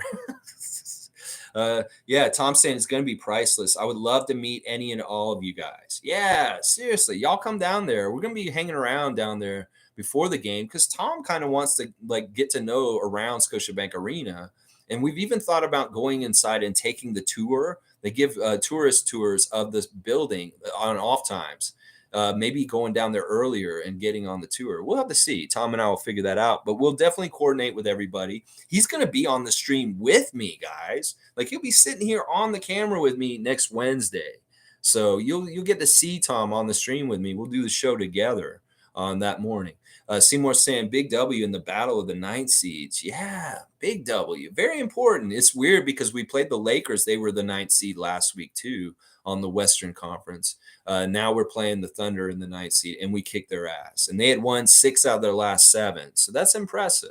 That team had been winning and playing very well together, and we took care of beating them. That's a very good win last night. Let's see. Dr. Good Vibes is here. Always love seeing the good doctor come on in and let us know what's up with the good vibes. Good morning, Raptor Freak and Freaks. The best fans in the NBA. Yes. We just want the best from our team and to have the best team in the NBA. Yesterday's game was a perfect example of what we expect. Yeah. And listen, this isn't just what we expect. I think they expect it from themselves at this point, that they understand their potential and their ability to play at a high level, and that anything less at this point is just not acceptable. That, listen, we know what y'all can do. You know what you can do. Let's do it because it's so fun and sunshiny and best for when we win. And that's what we want, Raptors. Play at your utmost best ability. Don't shut each other out. Play together. Sharing is caring. It's so much sharing and caring that it's so good. In fact, let me look at the team stats real quick. I want to see how y'all did as a team last night. Listen, we won that battle of getting more field goal attempts than them. I said that was a key to the victory yesterday. I said, we got to get more shots on goal than them. 97-94, only 3 more shots. Very close. And that's a testament to how active and scrappy the Thunder are against us, that they came that close. Usually we shoot field goal attempts. The other team, maybe like 10 to 20 more shots. on goal than the other team. Well, we only got 3 more shots, and that is a pretty good by them. 47 made field goals by the Raptors to 40 by them, shooting 49%, 43% for the Thunder. We beat them at the 3-point line by 1 3, 14 threes to 13 threes, shooting 44% from 3. That's a good mark. If you shoot over 40% from 3, that is fantastic 3-point shooting. And then the free throws, interesting. We did not shoot well at the free throw line, as we talked about with Pascal and his struggles. 20 of 28, but we did make more free throws than them. 2 more points off the free throw line because we got 8 more free throw attempts, shooting 71% at the free throw line. That's great. And we out-rebounded the hell out of them. 59 rebounds to 39 rebounds, plus 20 on the boards. That is a huge key team stat for why we won last night. 19 offensive rebounds. Yeah, we were working. We were working on them boards, and we were getting them and putting them back, and we were scrapping up in there. And 29 assists overall for the Raptors. I'm going to say this. You know that at the half, the Raptors only had 12 assists. So that means that they got 17 assists in the second half. And I'm so proud of them for that. I was worried about getting that 25 threshold because it's like, they're getting pretty good assists, but they're not getting good enough to get to 25. Well, they ended up with 29. I was very, very happy with that assist output. The steals, 10 steals, fantastic job there. 6 blocks. We got 3 less turnovers than them. That was another battle we needed to win, having less turnovers. 23 fast break points to only 6 for them. And we did lose the points in the paint by 2 points. But overall, just a fantastic team effort by the Raptors, outplaying the Thunder. I really, really am glad that they out-rebounded them. That was a huge key part of the win. Yeah. Everybody go visit Tom. That's right. Fun guy saying, happy St. Patty's Day, bro. And let's effing go. I'd like us to make that 7th or 8th seed. Yes, St. Patty's Day. Don't pinch me. I've got the green on underneath. Yes, happy St. Patty's Day. And it's a celebration for people to go and have fun. Be responsible is what I like to say on that. Yeah, I'd like us to get in the higher part of the play-in. That is a very important goal for us to try and get before the season ends. Monique saying, Seymour, I know you were thrilled as I was and everybody else too. Let's go. Yes. Monique is having a good time this week. Scott B saying, I respect both you and Chev. Lex, you both get upset. Chev has been hard on Freddie, who in my opinion is a Raptor for life. You were hard on Pascal talking about trading him. You're both passionate. Yeah, listen, I only say that about Siakam because like in some ways I know that we live and die with him. And in some ways I don't like how sometimes he gets in his own head and sometimes I worry about him. But honestly, I don't really want to trade Siakam. It's just that I was saying if we have to trade someone, if we're not going to keep this core together and continue to try and win, well, he's somebody I would think about trading first out of anybody. Gary and him are the two that I feel like we need to keep everybody else and we could upgrade in some ways at those 2 positions. But in a lot of ways, I don't ever want to get rid of Siakam. Trust me. I know that I've said that at times and stuff like that. But listen, Shev's awesome. I love Shev. And you know what? Just even being in the same conversation as him is always an honor to me. Trust me. Mike saying Poeltl's form changed completely. It's not about taking it seriously, in my opinion. I think it is, though. I really do think it is, Mike, because in some ways, listen, Poeltl's tried and practiced free throws for how many years now? In some ways, the gravity of making the free throws for the Raptors is much more important than the Spurs. In some ways, you can be much more casual and step up and be 0 for 2 at the free throw line in the Spurs season like they're having this year. They're tanking for Wemby. Well, you show up and you're in the stretch run in a team that's really trying to play perfect basketball no matter what. Well, he's trying to make those free throws a little bit better than he was like a month ago when he was in a Spurs uniform. That's just the truth, Mike. That's just how it is in the NBA. If you can play at different levels depending on what your team's doing in the standings and where they are. And he's definitely trying harder at the free throw line just because he's on the Raptors. And I know that may not totally make sense, but it may be that he's changed his form because the coaches of the Raptors have told him to. But he is definitely trying harder too. Dr. Good Vibes saying, I love Poeltl at center for at least 3 more years. By then, Koloko should be ready like Freddie. Yeah, I don't know. I'd love to keep Poeltl even longer.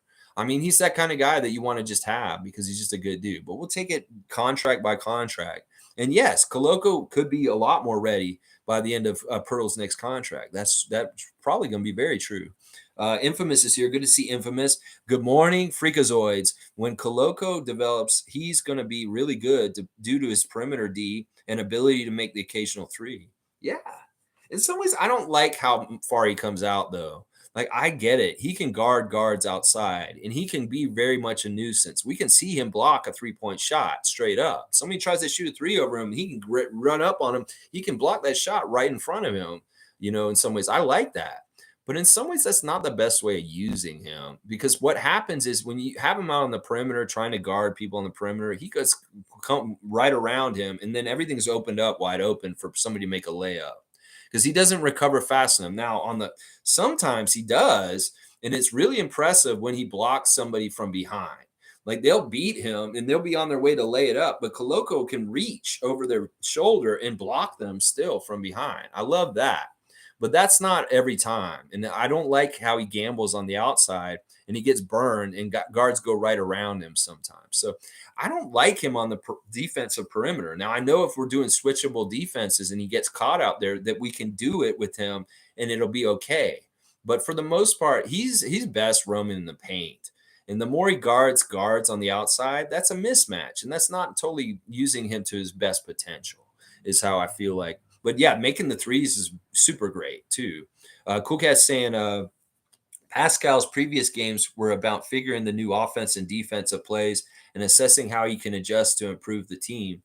That's an all NBA guy. Determine where the need is greatest. Yeah, I love that too. And like, look, he's flexible. He's a team player. He doesn't mind getting less shots if it means that they're winning more and there's more equality across the board with scoring. He has no problem with that. And I love that about him. Some prima donna number one guys, they may fight against this and be very like unhappy about decreasing their role to a degree. But Siakam sees where he's decreasing his role in scoring, but he may be actually expanding his role overall on his impact on the game by doing this. This is where the really smart all-around players understand how they can really have the best impact on the game isn't necessarily with them scoring like crazy. That they have to realize they can do so many different things in different areas around the whole entire game that help them win. And listen, he may have lagged a little bit recently, and that may hurt his chances for All NBA. But if he finishes really strong and the Raptors make some noise in the postseason, well, maybe he will still get that accolade. But in some ways, he's on the outside looking in some ways, just because of our bad season. And I hate that for him because he's had his best season ever as an NBA pro this year. And that's saying a lot because he's had some really good seasons recently. Mike saying, before Poeltl was like using a jack push shot motion on free throws. Now Poeltl is using a real shooting motion with using his hand and wrist to flick and guide with his main fingers, arms straight. Yeah, I think you're right. His mechanics have changed a bit, for sure. For sure. I'll give you that. Infamous is saying, I think people are being a little too critical of these players. I want everyone to look back to when there were 21 and how they were acted. Yeah. I mean, we got to understand in some ways, these guys, there's a couple different things happening. First of all, they're young. They may be immature. They may be not fully like adults. In some ways, this is just true in general for people in society. It used to be you turn 18 and you're considered adult. And you got to go out in the world and be more grown up. Well, there's more people that are immature going right up and into their 30s because in some ways it's not the same kind of world in some ways. And it's reflected in NBA players also in some ways. And you're right. These guys are young and they get a whole bunch of money all of a sudden, all fast. And things, there's all kinds of pitfalls. And it takes a really strong, steady, mature young person with an old soul like Fred VanVleet to really navigate it all in the most mature adult way. I think Scottie has a really weird situation with this because in some ways I see him as a real child at heart, a really like playful kind of person. But also at the same time, he gets the idea of being serious and being a real pro and being a mature pro. And he's trying. But it's a real conflict inside of him because in some ways he does want to be fun and be young and be a kid, but also he understands the value in being more mature and grown up and learning and being a good pro that way. And I like that about Scottie because in some ways, if he can balance both and have that youthful enthusiasm along with the wise, mature pro kind of mentality, he's going to be it'll be really good for him because he won't lose enthusiasm. He'll be more excitable, but he'll also be steady and responsible at the same time.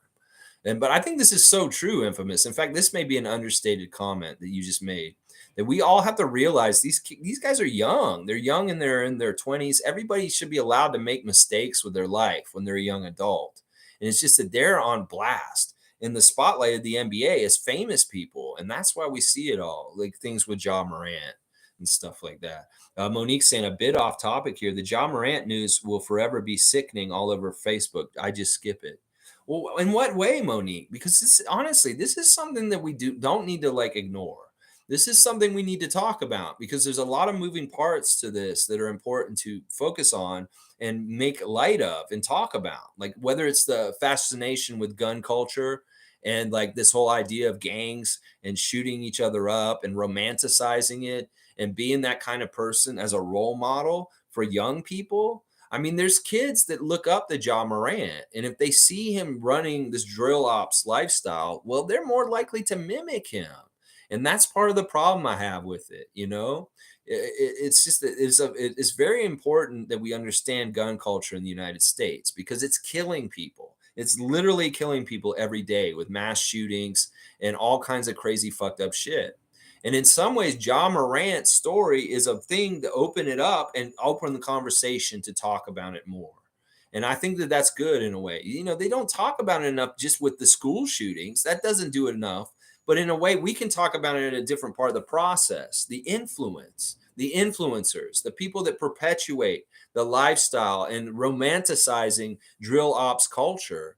They need to be looked at under a microscope and say, look, this is not good, bro. You want to lose your millions of dollars in your NBA career because you want to cosplay that you're a gangster? Yeah, that's not smart. And in some ways, that's sort of, I think is so important about Ja Morant is that he opens up a conversation to have with young people about why he's doing what he's doing and how he's acting and to tell them that it's not the way to go. It really isn't the way to go. Because I worry, like, listen, these guys have influence. People become more of jackasses if they see somebody being a jackass and they get away with it and they're being celebrated for it. So in some ways, you got to really have this conversation. We can't just ignore it. And it's a very important one because it's linked to all the gun related deaths in the United States. So Mike is saying that's the issue and why Masai tends to get guys that are more mature. 22 years old is where he feels comfortable. Unless the younger guys show strong character, you can't bet on a guy that's not mature, in my opinion.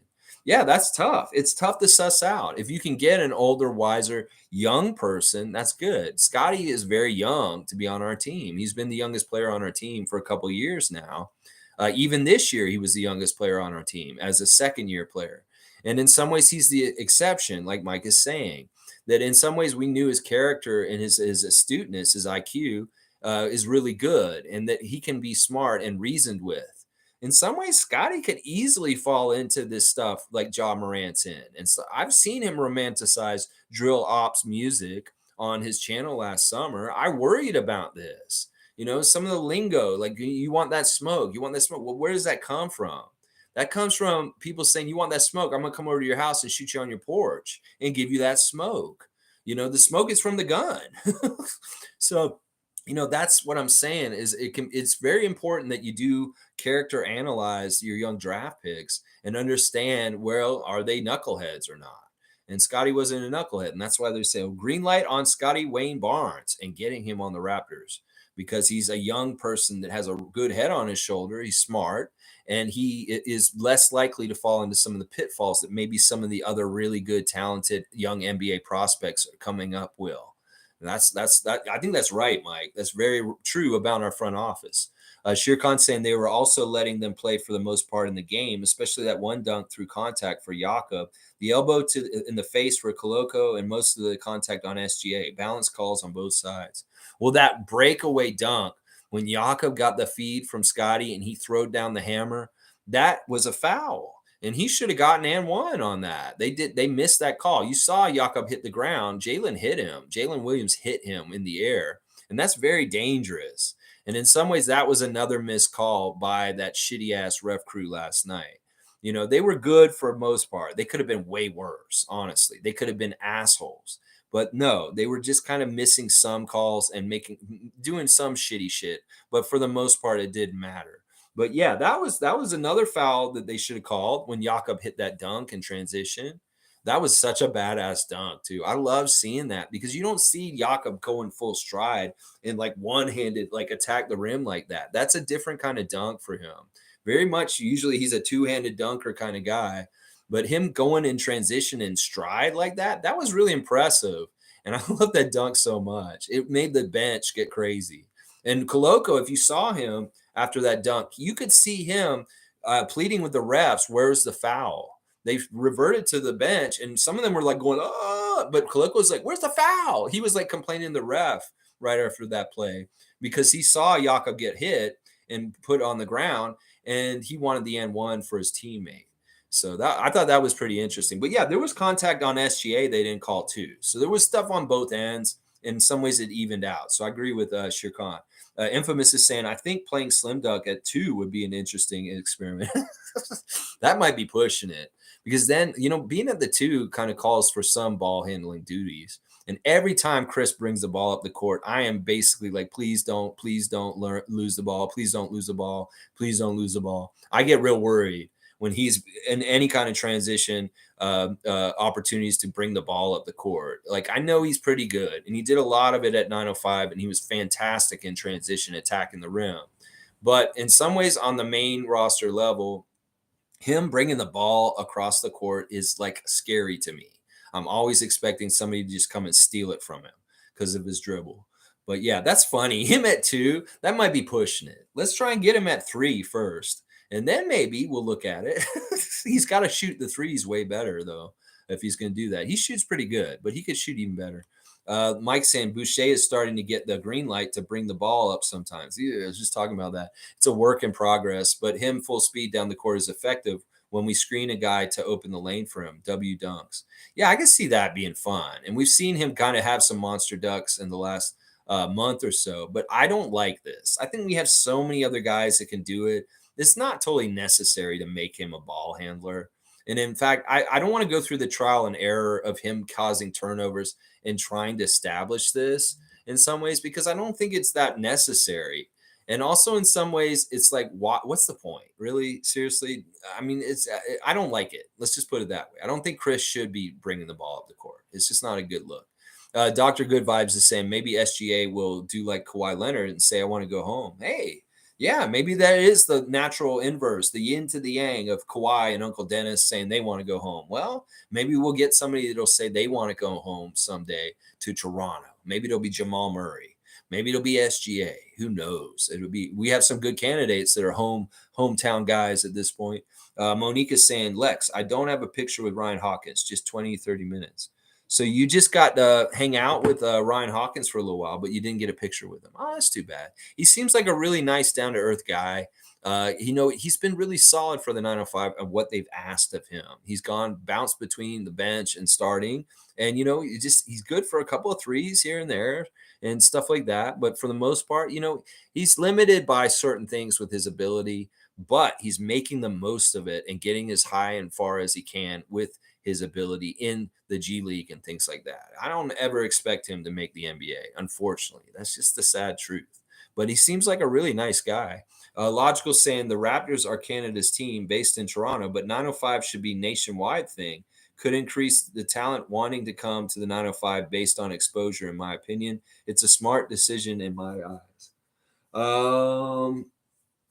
I don't get this. No, 905 are very regional. Nobody gives a shit about the 905 out west unless they're Tom Duke and Shane Waters. I'm telling you that listen, the G League is not that popular. People aren't that into the G League. We are because we're crazy fanatics about the Raptors. But most casual people won't even pay attention or understand or even like watch any G League games.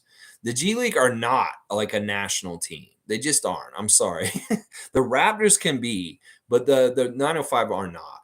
And the CEBL teams will take care of that kind of market stuff with those different teams, cities, and stuff like that more than the 905 will.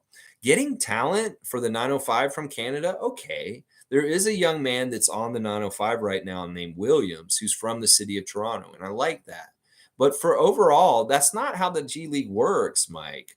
We're getting talent from all over, and that's why we got people like Reggie Perry, Jeffrey Dowtin Jr., Sterling Brown, that kind of stuff. In some ways, the G League is not for Canadians. Let's just put it that way. The G League is for guys that are just barely making trying to make the league.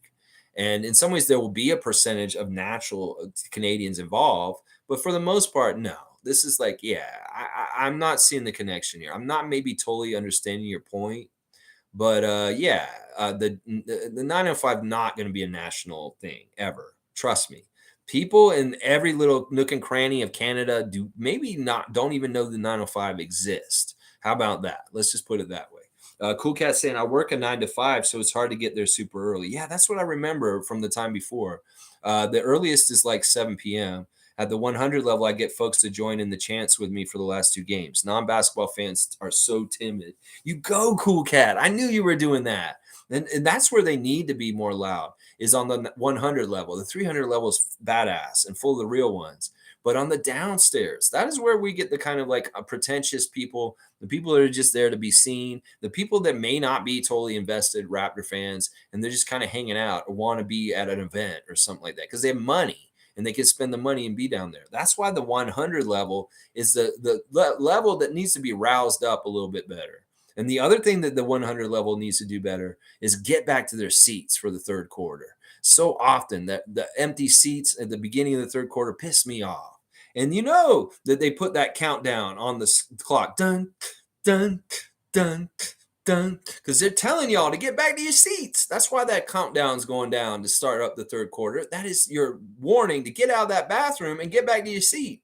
And I love that they do that now. So it's like in-game ops is always constantly evolving and changing things to help the Raptors and help in certain ways. And I love that they added that countdown to start the second half. But those are the two things. And thank you, Cool Cat, for making the 100 section more loud by being a leader down there. You go, Raptor Freak Cool Cat, doing what I would do if I was there. Dr. Good Vibes is saying, you're so right. It's like the betting is becoming more important than the sports itself, which is sad. Real sports fans are upset for a good reason. I know. Let's not ruin a good thing. Let's not ruin sports and what it's all about by bringing money into it. Money can ruin so many different things in the world. And in some ways, this is going to ruin things even worse. The gambling stuff, I hate it. I hate seeing it. That guy that's in the program before the game, Winston or whatever his name, the guy who's doing the betting lines, and Sam and Leo make fun of him to a degree. It's like, I feel sorry for that guy because in a way they don't want him to be on the broadcast with them, a little bet guy. Like, here's the line on this and do this and do this. Nobody gives a fuck. And, do you think Sam Mitchell and Leo Routins want to share a stage with you, bro? No, they don't. They want it to be professional. They don't want all this betting shit around. That's why when you ask Leo Routins, well, what do you think, Leo, about this? I don't care. I don't give a shit about this betting shit. It's fucking horrible. That's what I think he would want to say. So that's what I'm saying. Be careful. In some ways, people that want to make money ruin things all the time. And in some ways, these people, they're like, yeah, we're going to make a lot of money, though, doing this. Yeah, but at what cost? You're going to fucking destroy the sanctity of the game? You're going to destroy what's good about the game just to make a little bit extra bucks on betting apps? Fuck that shit. I am so against it, and I'm so worried about it, Dr. Good Vibes. I really am, because I see the trend heading in the wrong direction. And you're hearing it from the players, too, like Kyrie speaking out about it. I think Dame Lillard said a little bit about it in the JJ Redick podcast also. This isn't a good development. This is not a good development. Some people may be like, I love it. I'm gambling all the time. I'm making a second income. I'm like, well, that's good. That's great for you. But in some ways, what cost is this happening? Well, how are we teaching the little kids about what's important about sports at this point? There can be some little kids that don't even think the game's only important because of betting, because of this new world. They will never know sports without all the betting and the TV and all that kind of stuff. I worry and wonder and hope that this is something that won't be a horrible thing that destroys sports on television, because it's not a good thing. I really do believe that. Let's see. Cool Cat saying, I gave Pascal leeway last night on his shooting. This was a game to get his rhythm back. Next season, be better. He rhythm of 3-pointers, mid-range, free throws, rim shots, each require different formats and feel. Yeah, he's growing as a player, and I love it. I love it. Listen, I know maybe I've been painted with being critical of Siakam, but it really is. I get critical of people who don't show up when we need them the most. And that is the biggest thing I'm critical about him. And that would be the only reason why I would not want him on the team, is because I want somebody who will be clutch and will show up when we absolutely need him the most. And I know Siakam can still be that guy. He has been that guy at times, but I just want him to be that guy more consistently. He doesn't have to be absolutely perfect, but he has to show some success when we really need him the most. And when he does that, I'm happy. In fact, in the last couple of games, he's hit key shots in the last 5 minutes of the game. And that has given me good faith on what I'm talking about right now. Yeah. Signed jersey. Woo! If I can get Scottie Barnes to sign this number 4 Barnes jersey that I got right here, ooh, that would be nice. Maybe I need to get Stevie Roots' OG's jersey too and get him sign it too. Maybe Steve will let me borrow it and I'll get it signed for him. Let's see. Monique saying, yeah, I don't do live streams by myself. Lex, you have my digits, so call me if anything. Listen, that'd be fun. Like if someday, somehow, some way, listen, I've always said I would love to do a show or something with Monique. That would be so much fun. I want to get our powers together. Mike, as a researcher and how he prepares and has information and stuff, fact checker. Get Greg with all his bells and whistles, his crazy, his songs that he puts in his content, and all the collage of all the crazy heads and different things he's doing all the time on there. He's so good at producing and clipping stuff together. And then, I got the gift of gab, and Monique has the knowledge and the intelligence and the heart and the spirit of the team. I feel like we're a powerful team if we could all get together and use our powers together in certain ways. That it could be very fruitful in some ways. I don't know what that project would be or how we could get all together and do it together. But it's something that, and the down low, I would love to try and develop if we could. Mike's saying, remember, a black permanent marker got to have multiple trust. Test them before using them, get them primed, or start at the signing is like start and stop sometimes. Okay, Mike. I'm trying to understand what you're talking about in reference to. Let Me Cook is here. Hopefully he's cooking good. Let's see. Mike is saying also 2 of the years in San Antonio were they were a team going for the playoffs and trying to win. His free throws wasn't better from the team trying to win. Form matters. It's based on physics and creating a consistent motion, in my opinion. Listen, I look at free throws a whole different way than you do. Listen, I look at Shaq and I look at his career. I look at Will Chamberlain. I look at his career. I look at Yak Boucher. I look at his career.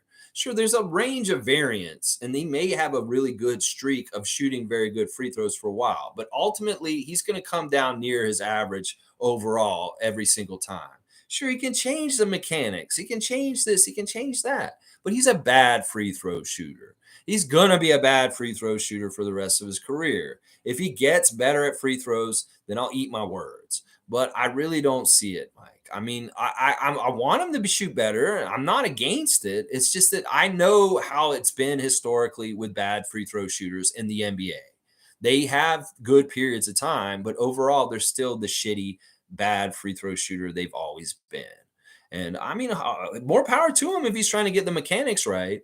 But you'll see at the end of the year, his shooting percentage every year he plays for the Raptors is going to be similar to the ones he had from the years before also.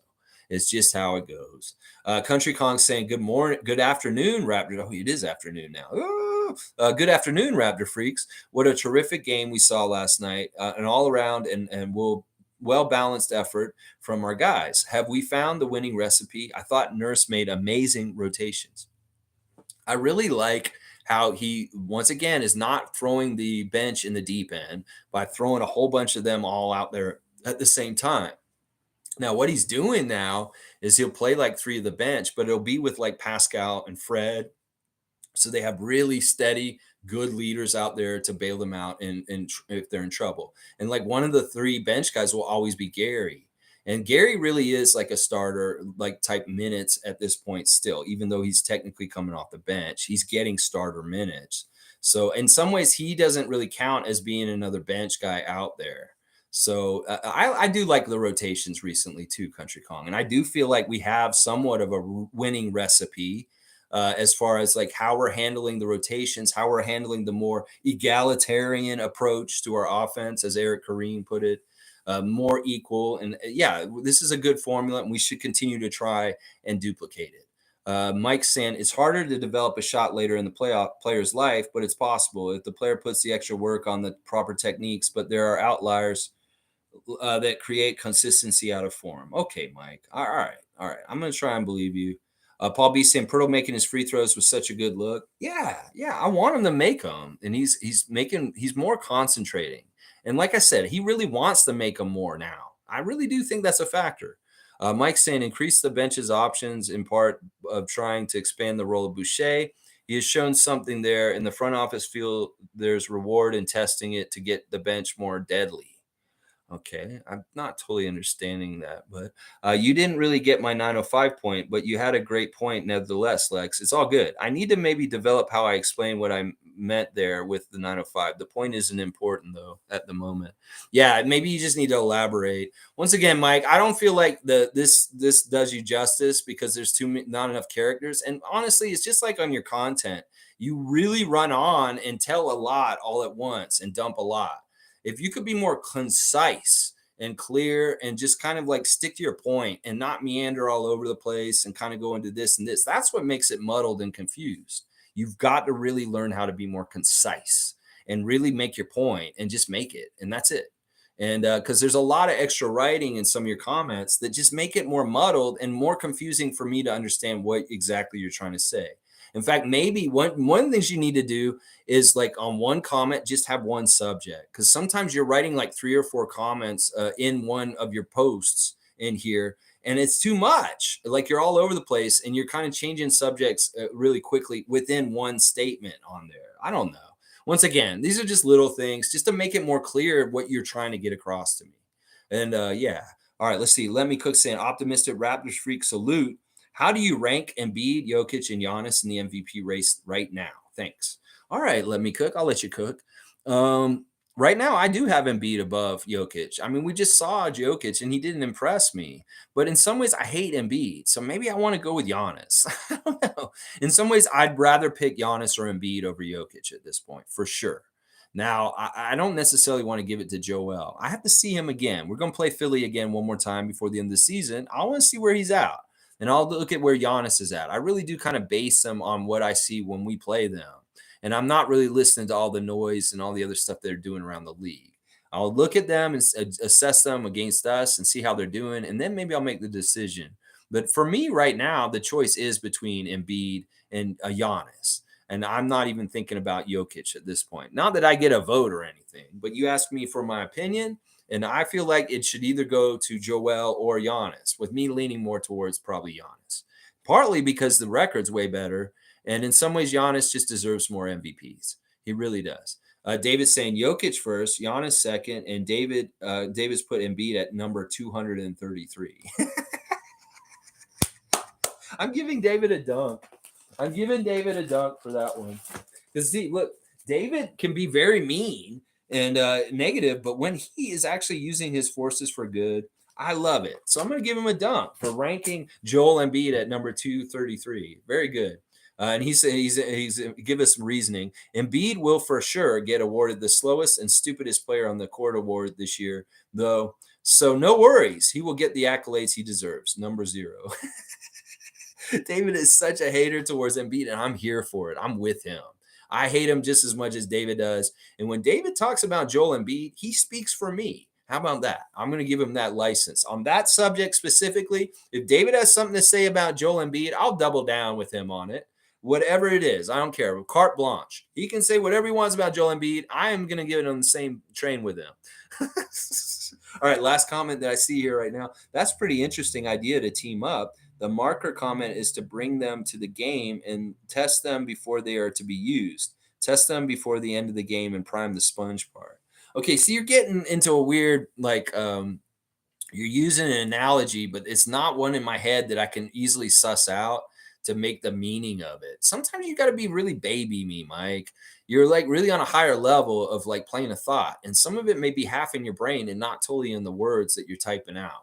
So it's like you got to really like make it like as baby and elementary, clear and concise. Like David's comments are a very good example of that. He just basically said what he meant, and it is what it was. And with yours, I have to do more work because I have to figure out what you mean. I don't know what you mean because it's not always clear. Anyway, it's all good. I'm being nitpicky. All right, good win against the Thunder last night. Fantastic job by the Raptors. Really proud of Siakam changing his role as day to day to fit whatever makes the team better. OG, good play at both ends of the court. Scottie, you're a glue guy that has dominance all over him. You're going to be more and more dominant. Jakob, you're that work Yak. You are doing so much for us all over the place. We really love and appreciate your return. Freddie, great job, Captain, picking and choosing your spots and helping other guys get involved. The bench, not bad. Gary, you were fantastic. Chris, you're okay. The other guys, you know what? You've mixed results, but you know what? Hey, it is what it is. I love what Koloko was out there and he got to play last night. Precious will be back in the game at some point. Trust me. The 905 losing a very important game to Lakeland Magic. I blame this on poor management. They should have had Ron Harper Jr. They should have had Christian Koloko, but they didn't have either one of them, and they suffered for it and lost a 22-point loss in a matchup in a standings for the playoffs for G League that's just really bad, and they're in a bad place now because of it. Just real quick, looking at Twitter a little bit. Actually, Twitter reset. It's stupid. I don't care about that. OG has the Staples commercials out, so definitely watch them. They're hilarious. Trust me. You got to watch OG's Staples commercials if you haven't seen them yet. It'll brighten your day, and you'll have a big smile afterwards. Let's see. Mike saying, fair feedback. That's how I think in a sense. I have to adjust my intent of the style and way I explain things. You nailed it. Half in my head is a great description. You know why I know this, Mike? Because you're like my mother. My mom is very smart and intelligent. I love her so much. But sometimes she has a voice in her head that says half of what she's trying to get out, and she doesn't let that part in her head out. So it doesn't give us the full context to understand what she's saying. So it's really, really important to make sure you say it all. And let's just keep it simple, man. You are so brilliant and you're so smart and you know so much. It's like you want to jam so much into one little part. Let's take it bit by bit. We're here for a long time, and I'd much rather you give me really concise, clear, simple one message per comment, and boom, we can talk about that and elaborate on that than trying to cover so much all at once. It's just too much to kind of pick apart in some ways. Monique saying, W Stream Lex, we're definitely going to keep climbing. Go Raptors. Always see you next week. If anything changes, let me know. Good times are here. Togetherness. Enjoy this run. Yes, Monique. I want you to meet Tom next week when he gets here from Victoria, British Columbia. We'll be at the arena, and we'll definitely make sure we come and see you, Monique. All right? Y'all have a great day. It's TGIF. It's Friday. It's St. Patrick's Day. Please, if you're going to celebrate tonight, please be responsible. Don't drink and drive. I'm very much a big advocate against drinking and driving because I was a drunk driver, and I did horrible things when I was younger, like crash my car and almost kill myself and put other people in danger, being irresponsible because of my problem with alcoholism. So I really, really, really, really hope that if you are going to be out and doing anything tonight, that you'll either take transit, a taxi, or have a plan, a designated driver of some sort. I don't want people to not have fun tonight. Go out and have a blast. It's St. Patty's Day, baby. But please be responsible and have a plan if you are going to be drinking tonight. All right. Dr. Good Vibes is saying, let's go Raptors. Great stream as usual, Lex. Have a blessed day. Thank you, Dr. Good Vibes, and thank you for sharing your good vibes with us today. Please like, comment, subscribe, and share if you enjoy the Raptor Freaks channel. And I will be back tomorrow for a preview of both the games again tomorrow. We have 2 games again tomorrow. Raptors 905 playing once again. They only have 3 games left. They're really running out of time to get this right. And then, of course, the Raptors versus the Minnesota Timberwolves here at Scotiabank Arena. We'll have all the pertinent, important information, including the referee report tomorrow at 9:30 a.m. So please join me then. Let's go